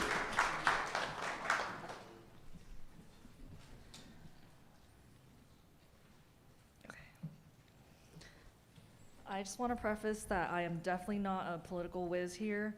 That's fine. Speak right in the mic and then you're good. You can do whatever you want to be. Okay. And not only that, I unfortunately work in defense, so I'm very conflicted about what's going on right now, and don't want to be doxxed, so here we go. Okay. All right, so if facts matter, how do we wake people up who've been emotionally checked out of politics? I noticed that a lot of people, especially in California, they act like they're above politics. They want to play kumbaya, saying both sides, whatever, like both sides are wrong, or they don't have the emotional energy to give a shit anymore. And they don't want to be that draining moral superiority, like virtue signaling downer. And do you think political apathy is a form of privilege or burnout? I need a better answer for this. I feel like one of the issues that we have, you asked, is political apathy a privilege or burnout? I mean, it can be either or. I mean, it really depends on what issue we're talking about, and it depends on, it depends on what we're talking about, right? So like all of us, well, most of us are politically privileged to not really care. I'm being a bit facetious about what goes on like between Ukraine, Russia, or Israel, Palestine, because these are foreign conflicts, so they don't affect us here. Some people in the U.S. have the privilege not to care about, like women's rights or stuff related to SNAP or WIC or, welfare programs or stuff related to taxes. Like it really depends. Like to some extent, like a lot of us are privileged in some ways. We don't really have to care. Other people are really bought into it because it literally affects them or their communities. I think that on the left, I feel like one of the issues, it kind of came up earlier when the guy was up here, is it doesn't feel like we have like a coherent political project to fight for, whereas on the right, they always have like there's like a new enemy or a new deep state or a new, thing from the future or the past or whatever. They always have like a thing that they're always like ends with, a new trans bus driver or whatever. There's always like an enemy that they can be upset about. And that type of anger seems to sustain people for a long time. It seems to keep people going in a direction for a long time. I'm not saying we necessarily need to do that, but I do think that the left as a whole, please God, excuse me, the Democratic establishment as a whole needs to kind of have a more coherent like war game plan to put forth to the people so that they feel like they're invested or involved in something. I think people like to see, to some extent, like the fruits of their labor. And when you don't have anything that you're ever fighting for, it's hard to keep track of anything. Like I said, like I was excited when Gavin Newsom talked about the redistricting. That's like a real thing that there's going to be a real vote on, and it's going to have a real impact on the districting in California. And I think that's awesome. It's the thing you can see, well, at least on a map. I think it might have been Steve Bannon that said this, or somebody else. I kind of believe this. I think that maybe we need to like build stuff that's like big and noticeable again, like bridges or not trains, because these take fucking forever apparently for you guys. But anything that like you can build and see, I think people like that. As gaudy and disgusting as it is, like conservatives look at all the Trump gold and everything in the Oval Office, and they're like, oh, it's awesome, or like the whatever the Trump grandma patio that he has like out in back where the Rose Garden used to be, like stuff that you can like visually see. I think is nice for people. But yeah, I think to go back, you're asking like it's a very like it's a very involved question. Like, what gives people the drive to be involved in politics and to move something forward? And I think it's feeling like you're part of like a political project that has some kind of forward momentum, that's making some kind of difference, it's actually doing something. Yeah, but like how you do that, there's like so many different factors at play. I can talk about this forever. But like Obama was like an inspiring person. People liked him. They liked the way he spoke. You felt cool when he got elected. It was like, oh, cool, this is awesome. It's a fun thing. People, I would say like Gavin Newsom making fun of Trump on Twitter, that's a highlight of my life, is seeing new tweets from him or his press office or whatever. Like, it's just fun. It's something to be like culturally involved in. And then, having media that you can watch that's like fun or exciting. Like growing up as a conservative, like listening to Michael Savage roasting the commies was, really fun. And all of the entertainment and excitement, I can listen to Alex Jones. I got all these lunatics. I'm not saying we need to be that bad, but yeah, there has to be like I'm reiterating myself for the third time. There has to be like a comprehensive project that everybody is working on that always has some kind of forward momentum. But that's like a thing that involves a lot of moving pieces. Yeah. Great. I like that you say that, because there are a lot of things that I thought, okay, this is the point where we're going to actually start caring. Like Roe versus Wade, or all the, different rights getting rolled back. But like people are on to the next thing. People are on to the next like talking point. People are on to the next show. The more distractions there are, the less we care. So like I think just an overwhelm of different things to care about, and people are starting to get burnt out. I think that one of the issues is when we find a topic to care about, we don't have like a clear path to success. And I think that leads to people getting discouraged really quickly. Again, I'm not saying we should go in this direction, but if you look at like the trend of literally everything today, it's like gamification to give you these like little steady rewards as you build towards something. Well, if somebody tells you, okay, well, Roe v. Wade is gone, well, what are we going to do? Well, we're going to try to win an election so that the next president hopefully gets to install one more Supreme Court justice, so that maybe there is like a groundbreaking case that's brought through the courts, and maybe with like a 5-4 conservative court, we might be able to get a favorable ruling that maybe will bring about, like, Jesus, like how, but like, what the fuck, who cares? We don't even know we'll have a Supreme Court by then, right? Like, it's just fucking, it's like so far out. Meanwhile, like Trump is promising to bomb countries tomorrow, right? Like, that sounds like a way more exciting project. Like, I want to be the guy that's watching Greenland explode rather than the guy who's like looking forward to the, another Supreme Court justice 27 years from now. Now, like, I think, like, I'll credit Biden with being politically effective, because he did get stuff done, but it didn't feel like it. You didn't have that feeling. And, I joked about this initially, as I would like to consider myself somewhat politically mature, that, I would joke with Dan and say, oh, well, it's nice that it's kind of boring now under Biden, because we have like a real country with a real guy who's really doing things. But I think a lot of people like kind of the excitement, and they like to see like the cool stuff. And the Republicans are just so far ahead of us on that. I mean, yeah, that's why they voted for a person who was good with TV rather than actual politics. So. Yeah, true, yeah. Yeah. All right, on to the next questions. How do you de-radicalize someone who's deep in the MAGA pipeline without sounding condescending at this point? I don't think, there is no like, you can't like de-radicalize people, I think, in like any kind of short guide. it's kind of funny. I think I've drawn this comparison before, but like a really good example, or two good examples, I think, are these are issues that have been dealt with forever. Is you have people who are addicted to drugs, or who might be like kind of crazy, like experiencing psychotic mental illness, or people who are lost in like abusive relationships. These are issues that have happened for a long time. Psychologists, therapists, everybody's like studied, and you know, as far as I'm aware, there's not really much you can do for these people except kind of be there for them. Like if you know somebody who's addicted to drugs, you know somebody who's stuck in an abusive relationship, if you try to coach them out of it at all, they immediately paint you as an enemy, they get deeper into the other thing, they stop communicating with you, and now you've lost all contact. But it's hard to be friendly with them because you don't want to be like encouraging of like bad habits, but it feels weird not to say something.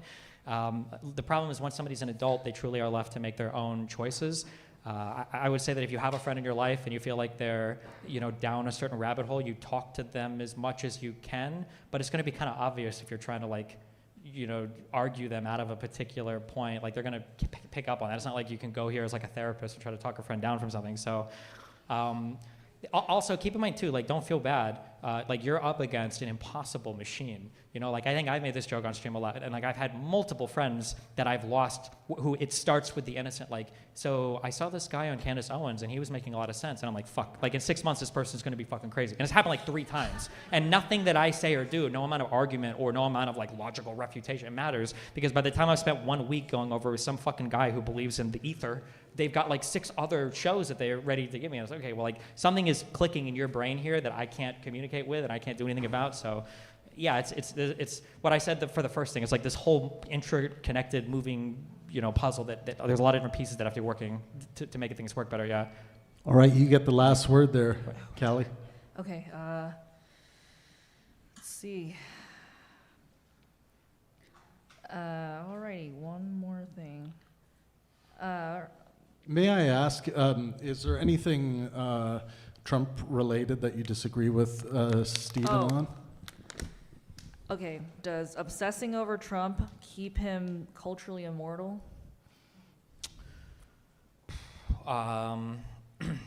This is a really hard one. There's a really hard line to walk between like obsessing over Trump versus normalizing Trump.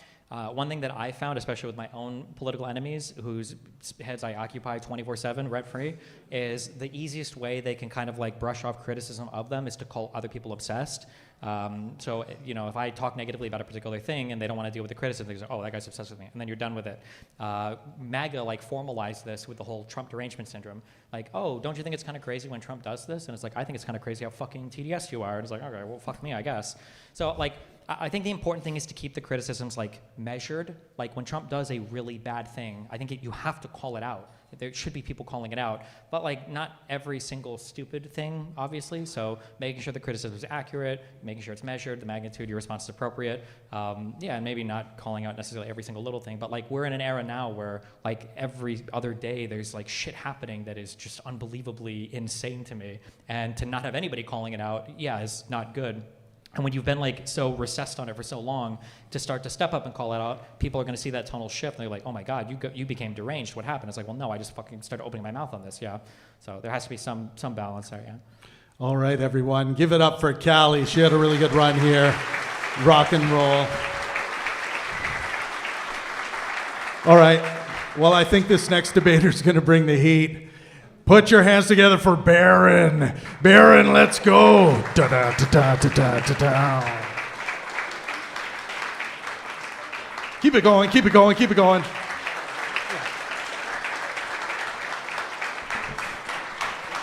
Nice to meet you. Okay. So I think that for the past 10 years, I would say the Democratic Party has done a terrible job at messaging. I think the Republicans have done a much better job, probably ever since Obama has left office. Speaking to that, yeah. And You I would pulled down a also little say, bit into it. Okay, go ahead. And then I would also say that since then, one of the examples of such is probably immigration in the United States. I think that's been a big issue for many people, for many voters for a very long time now. And I think the Democrats really dropped the ball and they ignored that. While Trump, his execution has been very poor, at least he's speaking to what people have been voting for. I think that when we talk about poor democratic messaging, I think one of the big problems is Republicans started to play the game of politics a little bit differently in ways that I would argue are immoral, and Democrats haven't kept up on either regulating the environment or playing equally back.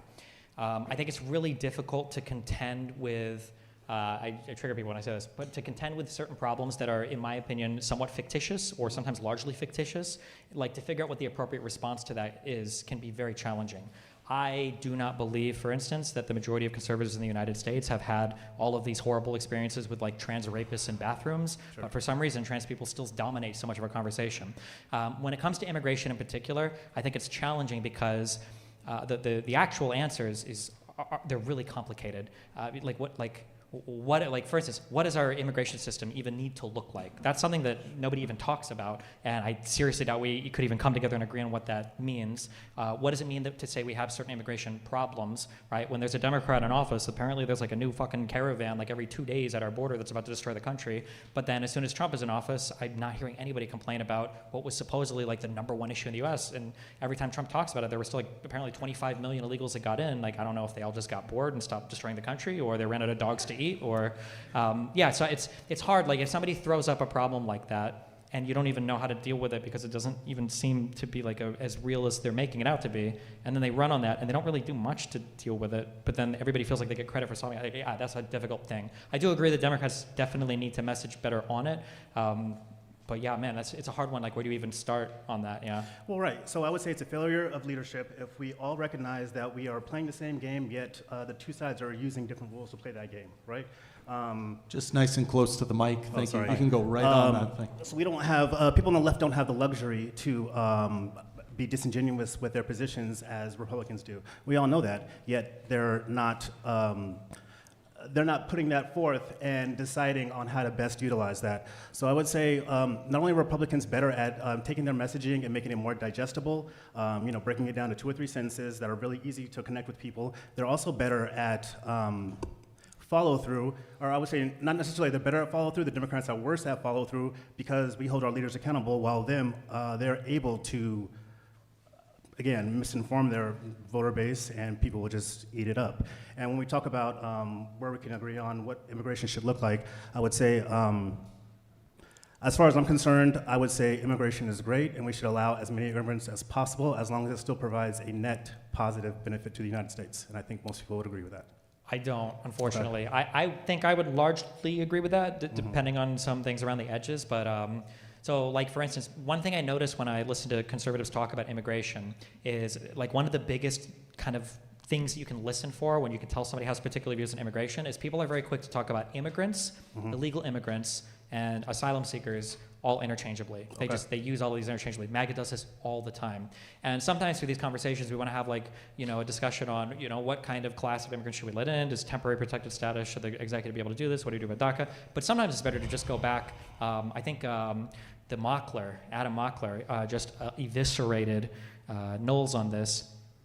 When I think he asked him a question about like asylum seekers. If you ask Republicans, do you think people should be able to seek asylum in the United States? I think a lot of them would have a difficult time even saying yes to that. So when we realize like how far back we are in the conversation, like, okay, hold on, you don't even think that people should be able to do this. Then it's like, do you think that people should be able to immigrate to the United States if they're willing to work?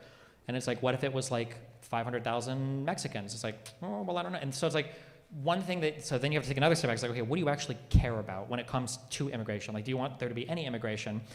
Because you can catch people like so easily. Like I had one guy saying like, well, I just don't like the demographic change from, people of color because they vote a different way. And it's like, oh, okay. Like, do you think that European immigrants are voting fucking conservative in the United States? Right, and they're like, well, no, I guess not. Absolutely. And I was like, okay, so this is clearly not an issue, right? So part of the trouble, I think, of even having the conversation, I think to some extent does speak to a Democratic failure in having a strong position.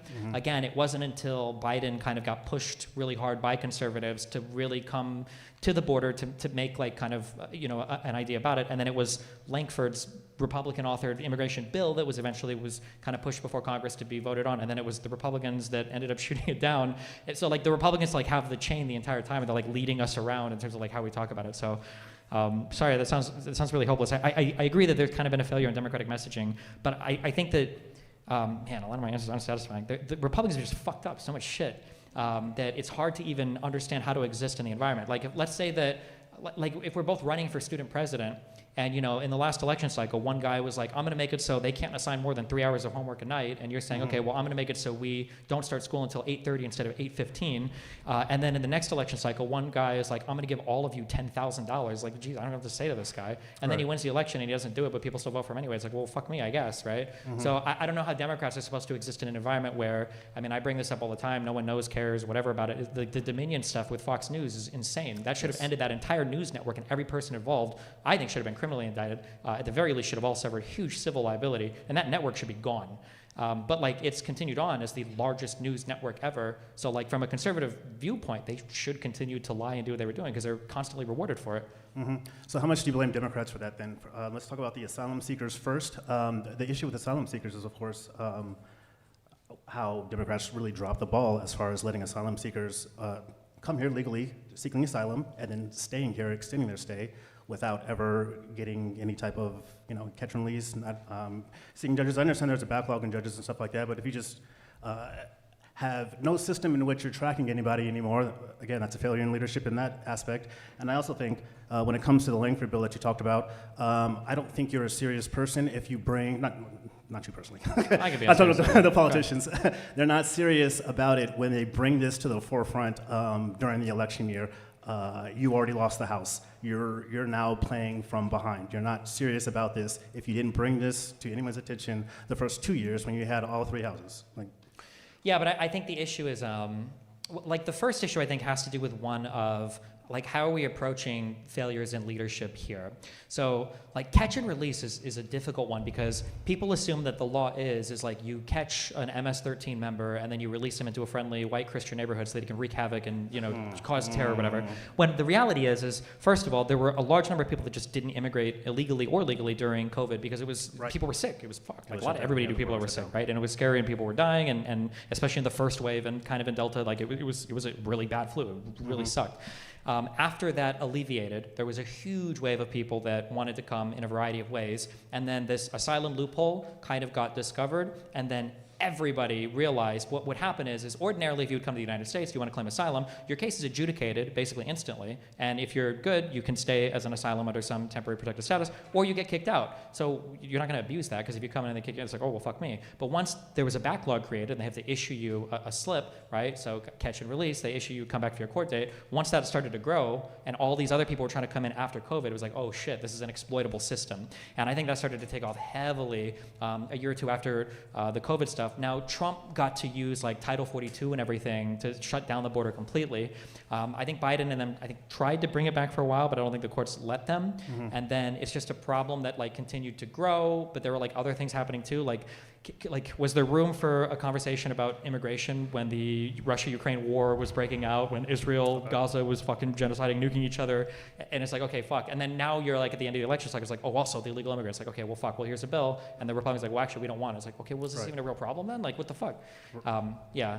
So all that to say, I'm sorry, I started this off with like what's actually happening. I think that it would be fair if conservatives would say, and I think it would be even fair to punish Democrats electorally if it's like, this is a failure in leadership, like, you're the United States of America, you can handle multiple problems at once, you should have done something about this earlier.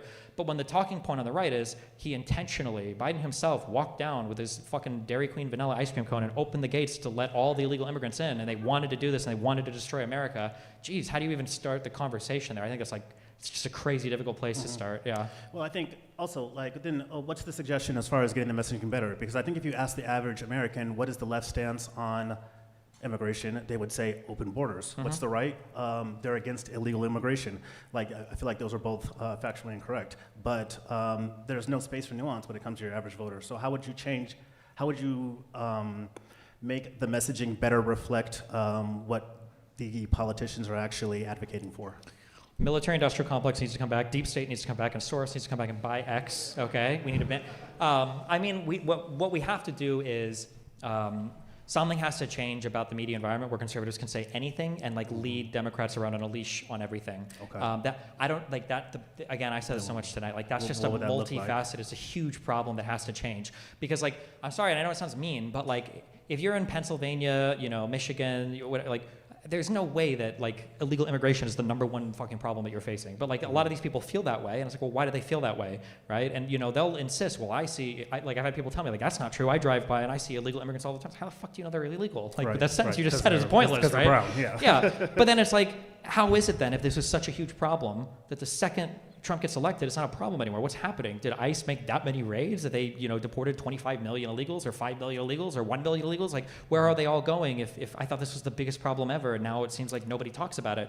So then it's like, if it wasn't even that big of a problem, then how do you even address it in the first case when Republicans are telling you that it's like the biggest problem ever? Like, what are you even supposed to, like, I mean, I'm joking, but I was like, maybe Biden should just say, yesterday we deported 5 million illegals, and like that's the counter to it. And it's like, well, what are Republicans going to say? Like, it's not like they even had a tracking of the real number of people coming in. So it's like, yeah, it's the messaging apparatus has to change in the Democratic Party. There needs to be stronger leadership, more positive positions, not like good, but positive, like this is what we believe and this is our stance and this is what we're going to do to fix things. And then there has to be a better media environment where it can't just be that one side can lie with impunity on every fucking thing over and over and over and over again, and nobody cares about it. Yeah. Have you seen any recent stats as far as illegal crossings in the United States over the past 10 months? My wonderful president keeps telling me it's basically 0, 0, 0, 0. Well, yeah, okay, so we know it's not zero, but I mean, when we're comparing it to 2023 or 2024, we can probably both agree that it's drastically less, right? It's probably less, yeah, I would imagine, yeah. Okay. And have you crossed the border recently, perhaps? I don't know. I don't think so. Okay. I mean, I've done it, like I do it quite often. I would say this year been much easier than it ever has before. I'm not necessarily saying that's due to any like Trump's specific work. I'm sure it's meaningful. I think probably more so the last 10 months, the United States has just been a much less attractive place for anybody to come for any reason. So one thing I kind of wonder too, and there's no way for me to like actually prove this, but like sometimes I wonder, because I know it's like, and nobody's polling these people, how much does like the conservative rhetoric play into, like if you look at the numbers, we always have more attempted illegal crossings under a Democrat president than we do under a Republican president, even when the policies are relatively unchanged. And sometimes I wonder, like, are there people in South America that hear Trump say the Democrats have open borders, and then when Biden gets elected, they're all like, oh, maybe we can just go up there then? Like, do you think, I wonder, does that encourage more people to come up or not? I have no idea, but yeah, it's very frustrating to me that like supposedly these are some of the biggest problems we have, but then as soon as they get their guy elected, now these problems seem to not matter anymore. That's just very frustrating because it's like, well, what the fuck? What was Biden ever supposed to do? Like, if Trump can do nothing essentially, except I guess he has an EO like limiting numbers of crossings, although nobody's coming to this country right now apparently. Like, yeah, I don't know, just it's a frustrating environment to be in. All right, last thoughts there, Baron? Yeah, I don't know. I guess my overall point would always be that I feel like people on the left, they just don't do a good job of picking and choosing exactly what they want their messaging to be, and the lack of follow through is just terrible, specifically on people for the left, because you have a base that will hold you accountable for your lack of follow through. And we see so many factions within the left that we necessarily don't see in the right. I mean, we see a lot of infighting over there, but they all seem to coalesce against around one candidate. While, I mean, we can just take New York City's mayoral election, for example, or the previous 2016 Democratic primary, where we have plenty of options that I think most people will be great with, but you have the Bernie Bro situation, right? Where if it's not going to be Bernie Sanders, we're not going to vote at all. We have situations like that. I don't really see anything comparable to on the right, and if that's going to be the case, then the people that are running for the important positions on the left need to understand that, and they need to change their entire their platform or how they're choosing to run to ensure that they're bringing that in and amalgamating that within their platform. Yeah, maybe. I will say, just as one final thing, because I hear this a lot. I heard the majority report saying this. Some people will say this thing, well, they'll make these criticisms of the Democrats, like the messaging is bad, they need to do a better job communicating this. But like, it's funny because I'll hear people, I just heard Emma and Sam complain about this on the majority report, but like, the Democratic messaging is so bad, like, why can't they communicate this, this, and this? And it's like, motherfuckers, you're communicating this, this, and this. Do it. Communicate it then, right? Like, you never hear conservatives say, like, Trump was really bad at that explanation. These guys are tripping over themselves to explain exactly what Trump meant, no matter how much of an inconsistent jarble of random words it was. Like they're here to ascribe. Fucking Mike Johnson like pulled out the FBI informant shit out of fucking thin air when it came to the Epstein stuff. So like it's just interesting because like for Republicans, like they don't have, the politicians themselves don't even have to think that much about the messaging. Right. It's not like they're the ones doing, like Ted Cruz and Rubio and Trump are amazing messengers.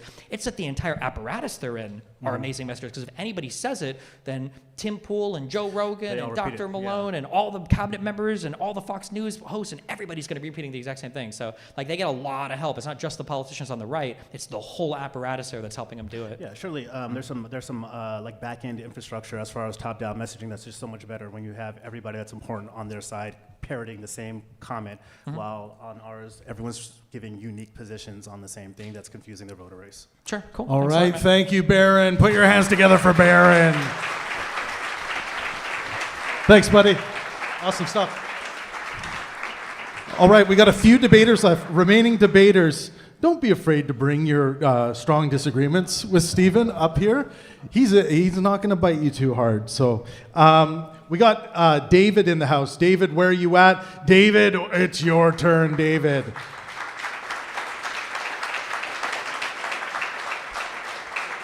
Yeah, thank you so much. Make sure you talk nice and close into the mic. Thank you. Hey, how's it going? All right. So my name is David. Actually, huge fan. Followed since StarCraft 2. I know, like another DGG you're debating, but I'm actually I am a fan, but I'm more of like a radical centrist, to be honest. I think some of the yeah, right. I know, terrible. Hopefully I'm not as bad as P.F. Jung or something, but so I want to talk about offshoring, because that's one of the things I think that Trump really taps into really well, and is like an actual serious issue. Like all these economists, like David Otter, Daryl Okamoglu, like they've done a lot of research on this, and they found that offshoring in general does hurt the American worker. Like even after displacement, it seems like low-skilled workers always get bit no matter what, and high-skilled workers, there might be some benefit, but very small benefit. So aside from Trump's policies, his reaction to it, I'd argue, which is really awful, but I like that the conservative party is at least starting to talk about this. Like the mainstream conservative party, their response has been awful in my opinion, but some of the minor think tanks are starting to talk about this. I think some of their arguments are very interesting, like more so how to prevent this in the future. Because David Daughter, he talked about the China supply shock and how we basically lost 8 million jobs in 10 years. He doesn't think we could have prevented it completely, but we could have slowed it down with tariffs. And instead of everyone losing their jobs in 10 years, maybe in 20, 30 years, and that gives them time to still have their jobs, and then the next generation, and then retire, and then the next generation can like work the new jobs that are hopefully created afterwards. So what do you think of offshoring in general? Is there any evidence you think that there's a reason to be against offshoring, or? So I think when we talk about like exporting supply chains, we talk about offshoring certain types of jobs. Like it's a difficult conversation, but we need to have like an honest conversation about like what is the overall goal, I guess, of like economic policy in the United States. And I think sometimes we just all kind of like assume the answer to that, but other times like we're having disagreements that are showing like a fundamental disagreement on that. And I think some of those have started to kind of like come up over the recent, especially like the tariff stuff, right? So some people might say like, oh, we should have the strongest economy. And it's like, what about at the expense of an American worker? And it's like other people say, oh, well, we should do everything we can to help American workers. And it's like, oh, at the expense of our, XYZ industries. And it's like, oh, we should do everything to help, some industry. It's like, oh, at the expense of some of our, like for H-1Bs, right? So do we hurt our native-born, computer workers? One thing that's like very frustrating to me, and I think there's like a huge failure of the fucking Republicans, I'm gonna say. The one issue, have you heard the Obama quote of, have you heard that thing? The guns and religion? Yeah. Yep. You know like where it comes from? Yeah, like he was talking, it wasn't even meant to go out, it was just to private donors, and then like the conservatives attacked him, like, oh. Kind of, but the quote comes at the end of like a really good understanding of what's happening. Right, he understood the struggles for sure. Yeah, he's basically saying that like after years of NAFTA, administrations come and go, the Clintons, the Bushes, whatever, what's happening is there's a group of people in this country who feel left behind, who are being abandoned by a newer economy. And and I think, and Obama goes on to say, like, it's not surprising then that these people are racist, bigoted or whatever, or that they cling to their gods and guns or whatever. He makes this quote, obviously, and the people take this and they go crazy with it. But like, it's funny because J.D. Vance in an early interview says it's a very true quote, and even he understands it really well, but now he pretends not to. But we have to have like a conversation about what it means to advance our economy without like ejecting portions of society, and that's a very complicated conversation to have for a few big reasons. So the first big reason is, so I'm not necessarily attacking the UBI suggestion that was made earlier, especially because he's not here to defend the idea. But when people talk about compensation for money, I used to say that's like, oh, we'll just pay them off, fuck it. The economy benefits, in general, tax the winners and distribute to the losers. But the reality is most people don't want that. Most people don't want to just sit in a society and get welfare because their jobs have been eliminated. Like, people take pride in their work. They take pride in the communities they're a part of. They like to see the things that they do. Yeah. Right. So I think offshoring is good for the economy as a whole. It's good for the consumer as a whole, and it benefits some groups of workers. But there is that good is like spread throughout all of society. But the bad, the pain is like hyper focused on certain worker communities and certain geographic regions. So there has to be some way that we can acknowledge that like the economy needs to advance. Like, we have to continue to increase the productivity of our workers and our labor and everything else. We can't hold back the whole economy, or worse, go backwards to deal with some people because they participated in an older economy that now other countries are starting to catch up to. But we also can't just say like, like fuck that group of people. I hope they keep voting for us and we'll throw some money at them, and keep them happy. But that conversation, I feel like that's an interesting conversation that the left and the right could have a fight on, but the right is just totally disengaged from all politics. We don't have it, but yeah, go ahead. Right, I agree 100% with that. And the reason I think that most of the conversation is on manufacturing is because it just so happens that, well, maybe not just so happens, but the swing states that basically decide a presidential election, like that's a very important issue for them, was this China supply shock taking away so many of their jobs. Like, but it's not just manufacturing; it's also services. Like, so many, like millions and millions of jobs, like have been like offshored. Like mostly call center stuff and simple clerical work. You could also argue a lot of it was also automation. But what worries me personally is like what seems to stop companies from offshoring and automating is the initial capital costs. So like David Otter talks about this all the time, is like technology doesn't get here as fast as you would think, like, because companies are mostly slow to adapt new technology or to offshore.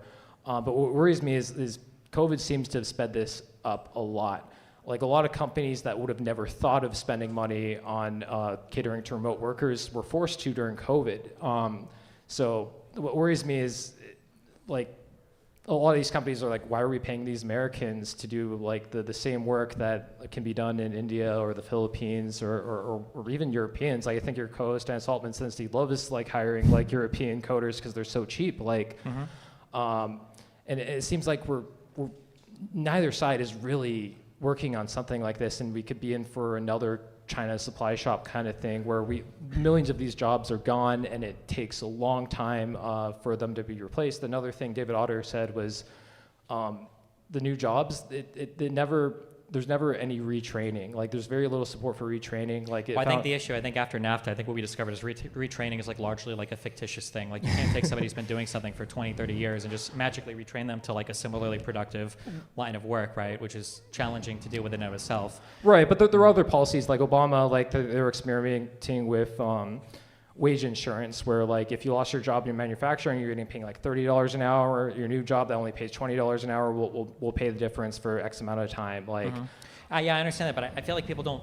It just feels different. I don't think anybody, like, if you had a guy who was trucking or working in a manufacturing plant getting paid $30 an hour, and now he gets $15 an hour, working at a restaurant, but the government is subsidizing the rest of his wage, I just don't think it feels the same. Like, you don't have the same amount of like pride or engagement with your work.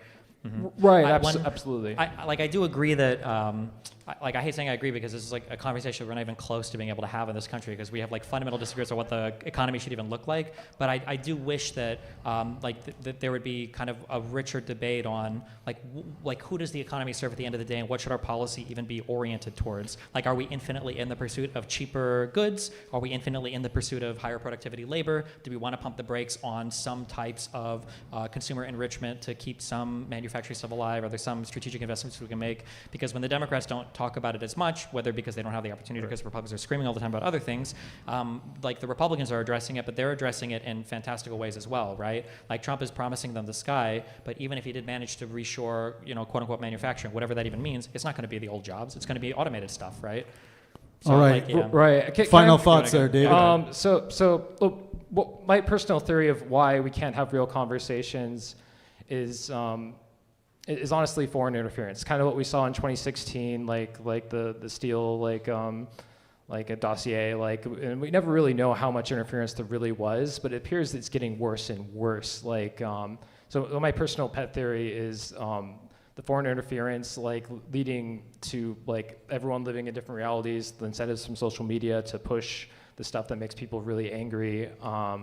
But also it seems like Steve Bannon and the conservative media apparatus were just so far ahead of the Democrats in terms of utilizing social media. What's your personal reasoning why why everyone is just not able to have a conversation about politics anymore? I mean, I think that's a part of it. I think one of the issues is that like Republicans are always in election mode. In the Democratic Party and the Republican Party, you have your primaries, and after you have a primary, and whoever wins, everybody should support that person after they've won. That should be what you do. The party comes together. I feel like elections, in a way, are also kind of like primaries. Once you have two people running for president, whoever wins at that point, the country kind of should come together and. Now we're the country. It's time to govern. I think that Republicans, especially kind of in Trump 1, especially now, have completely and utterly given up on governance. So you've got the Democrats who, I would say under Biden, engaged in a lot of governance, but they weren't rewarded for it, right? So I don't even know if there's an incentive to go down that road again. So when you've got one side that's trying to govern and the other side that's in permanent on-season election mode, right? Trump is supposed to be a lame duck president right now, but he's doing more executive orders. He's done three times many executive orders than Biden did his whole administration right now, right? So it's how do you have this world where Republicans are always in election mode and they're not trying to solve or fix anything. They're just trying to look good for fucking YouTube clips. And then the Democrats are they're playing a different game. And I don't necessarily think the solution is to play the same game. We have to find a way to cut the other shit out at least a little bit and bring us all back to some kind of reality. Yeah. Right. Do you think something like FDR did, where I don't know, people see this as authoritarian, but when people like Father Coughlin were openly supporting the Nazis on the radio, he worked with the existing media to make sure they don't sell him time on the air. Do you think Biden should have kind of tried to do something I think he kind of tried to, but then they brought up a Supreme Court case, I think Murphy versus Missouri or something stupid. I don't know. The issue is just that the environment is so much more comprehensive now, and there are so many more players involved. It's not just one guy who can do something, and like you said, the foreign aspect is a big one too. So. All right, David. Thank you so much for joining us today, David. Good run. Thanks. Yep. We're going to Simon Park next. Simon Park. Come on up, Simon Park. Bring the heat. Energy.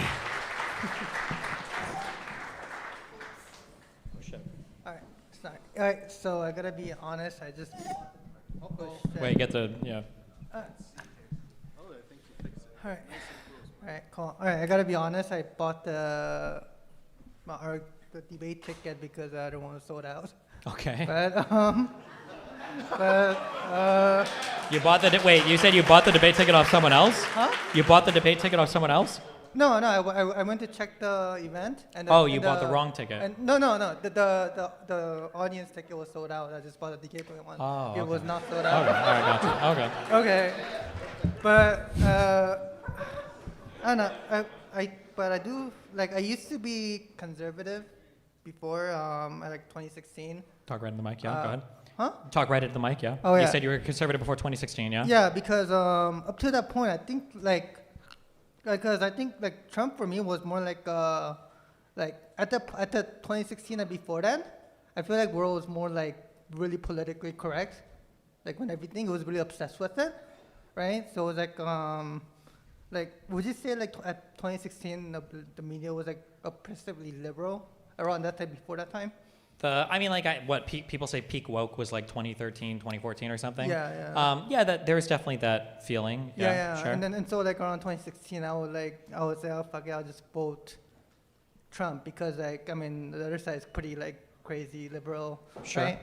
So like for example, like quotas and work quotas where companies will hire like Affirmative action stuff, or? Yeah, basically like. Okay, I feel like and- conservatives have exaggerated some of these things, but yeah. Yeah.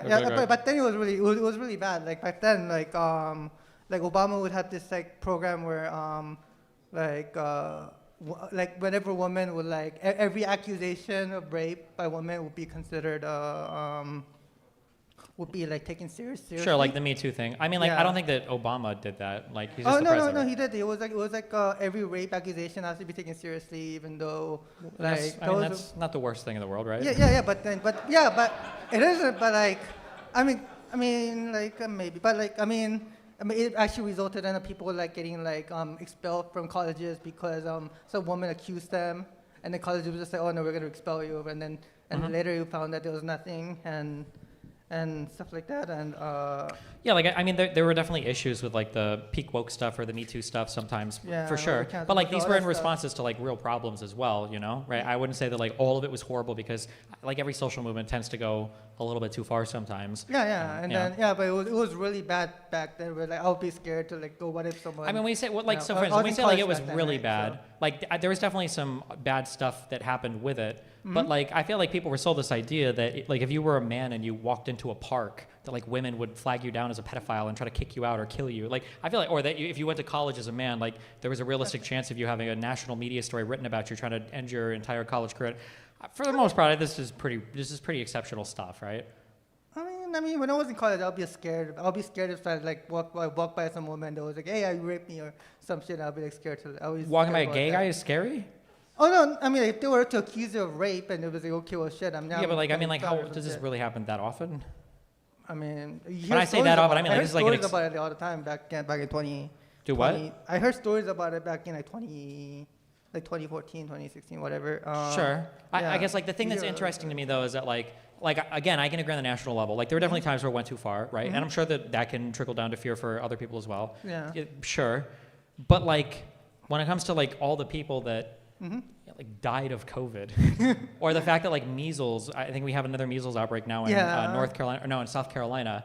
Yeah. And it's like, but these are like swept under the bus or these are ignored. And like these can be things that impact tons of people, or the canceling of USAID and all these other things. I guess it's one thing that's interesting to me is I'm not going to say that we didn't have like a peak woke curve or whatever, but it's interesting to me that conservatives are able to take a few cases and paint them out as like this whole thing was completely fucked. But then on their side, there could be legitimately like thousands, tens of thousands, millions of people that are affected by a thing and they pretend like it's non-existent. I feel like there's no balance there. We have I a know, little, I know. Simon, we have a little bit more time before we have to move on. But is there anything you like about Donald Trump? I mean, yes. What I liked about it was like before, like he would, like I said, I used to support him like when I was just because like it was like a way to fuck political correctness, right? Like, Sure. And then and it was like an outlet for that, and then I mean, recently I'm not, but I mean, yeah, that's like, Okay. like I said, I just bought a ticket because of the sold out, Okay, right? well, yeah. And then, Hey, listen, you got yeah. in, so. Yeah. Awesome, everyone. Simon Park! Give it up for him. Now, according to my calculation, we have one more debater left. Eric Melker, you're our last debater, I believe. Eric? Eric? No Eric? Did anyone else buy a debate ticket that did not get to speak? Okay, then we have one more. El Rito, let's go, buddy. All right, El Rito, bring the heat. I know you can. El Rito is a Pangburn Discord member. Bring the heat. I know you got it. And then we're going to be doing the poster signing right after. Right on the mic, buddy. Thanks. All right. Nice to meet you. Nice to meet you I've been too. listening to everything you've been saying so far. So I just wanted to ask you, right? I have a question. Like, in your opinion, what's the best thing Trump has done as president? And, please don't say, like, losing the previous election, right? Like, Am I allowed to say Operation Warp Speed? yeah. Oh, the best thing? Am I allowed to say that? That would obviously be my answer, right? Yeah, but if you can, like, justify it, right? Like, what do you think is the best thing? What is the best thing that Trump has done, in your opinion? The Operation Warp Speed is Okay. what I would say, yeah. Okay. Just like that. Okay. Why? I thought it represented a good union of public incentive for private interest in a way that combined a whole bunch of publicly funded research with like a globalized capitalist infrastructure that had like the coordination with a lot of different private companies to come together and like make a vaccine really fast, partially due to a guarantee from the government to buy it. So it like represented like a whole bunch of things that, as a left-leaning institutional cuck, I like: globalism, capitalism, government incentives to do things, private corporations, you know, healthcare research funding. Yeah. Okay, perfect. Yeah, that's pretty much what I have here. So that's, I'm just kidding. And I was gonna say the Abraham Accords, right? For example, that's like maybe another thing. I don't know if you agree or disagree. I would say they were really bad. That would be my They're opinion. really bad. Yeah. Yeah, they're not going very well, but it They seems what? they're not going very well. But it seems that there's some potential there, right? No. Maybe not objectively. Okay. Not right now. I don't think that Trump has a comprehensive plan for the Middle East. I don't think. Okay. Yeah. Yeah. My issue with the Abraham Accords is I felt it was just another way to sidestep the Palestinian issue, and I feel like Israel likes to keep doing that over and over again, and it's clearly not working. So. Yeah. Yeah. Okay. Well, let's. Okay. Perfect. Then, with COVID, like kind of the U.S. showed that it needed like more local production, right? And maybe Trump, the things that are doing, Trump is doing right now, that might not be like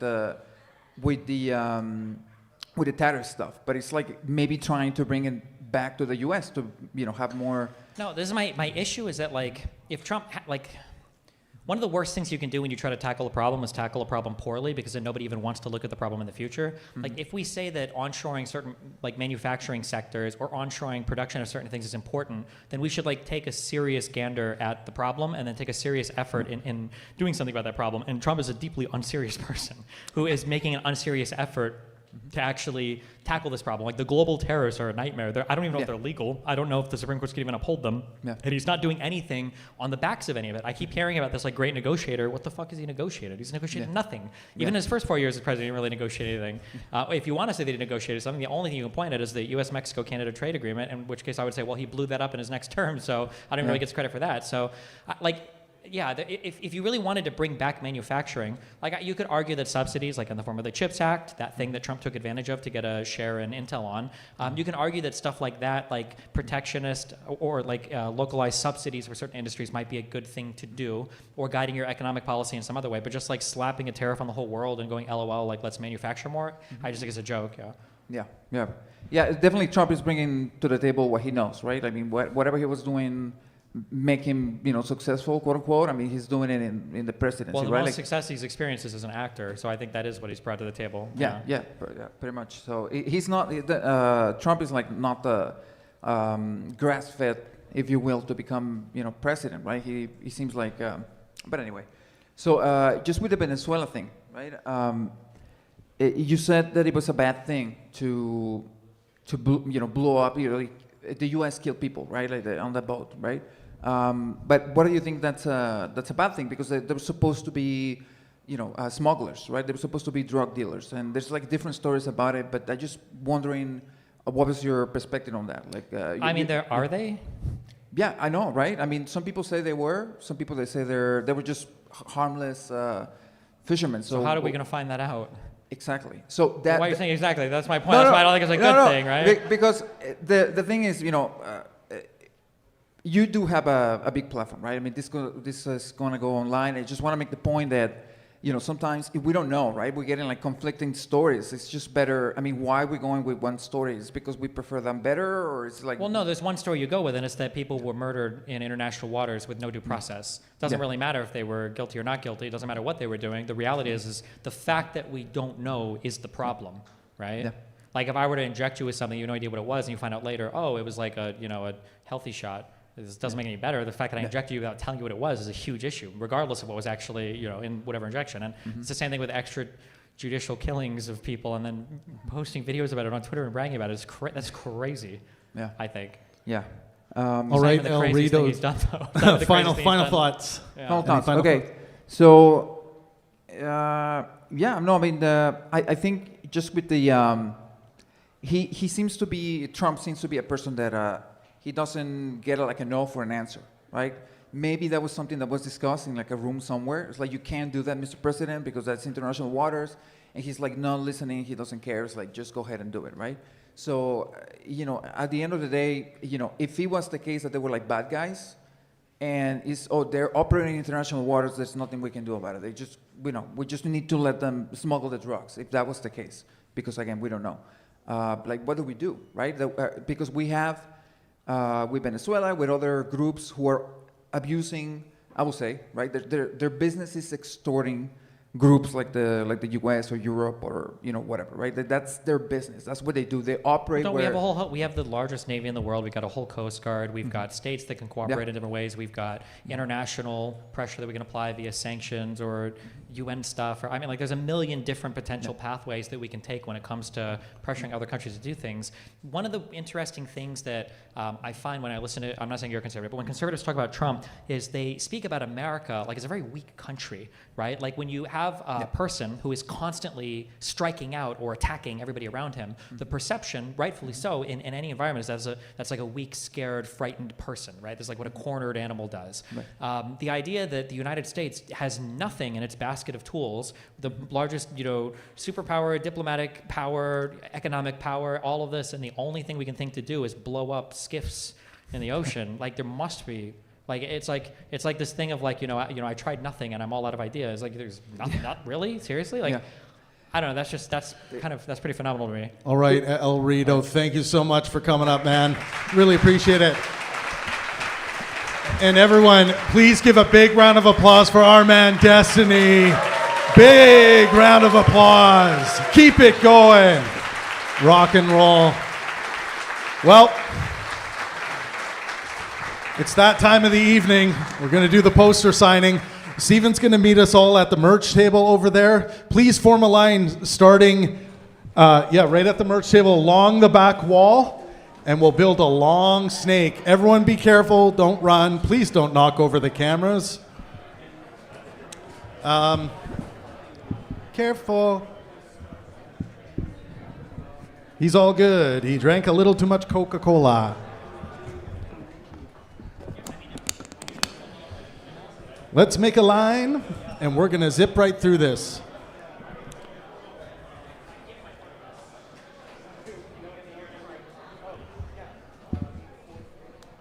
Everyone on YouTube, thank you so much for joining us. Sorry about the lighting on the live stream.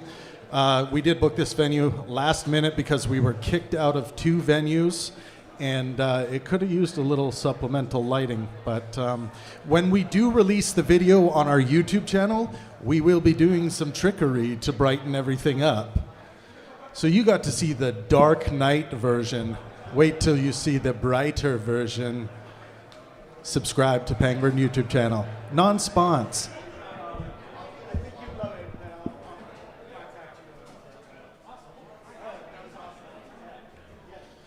Well, you guys are standing in line. I'm going to annoy you with my voice. Thank you guys so much. I know that sometimes it's a little boring to listen to the political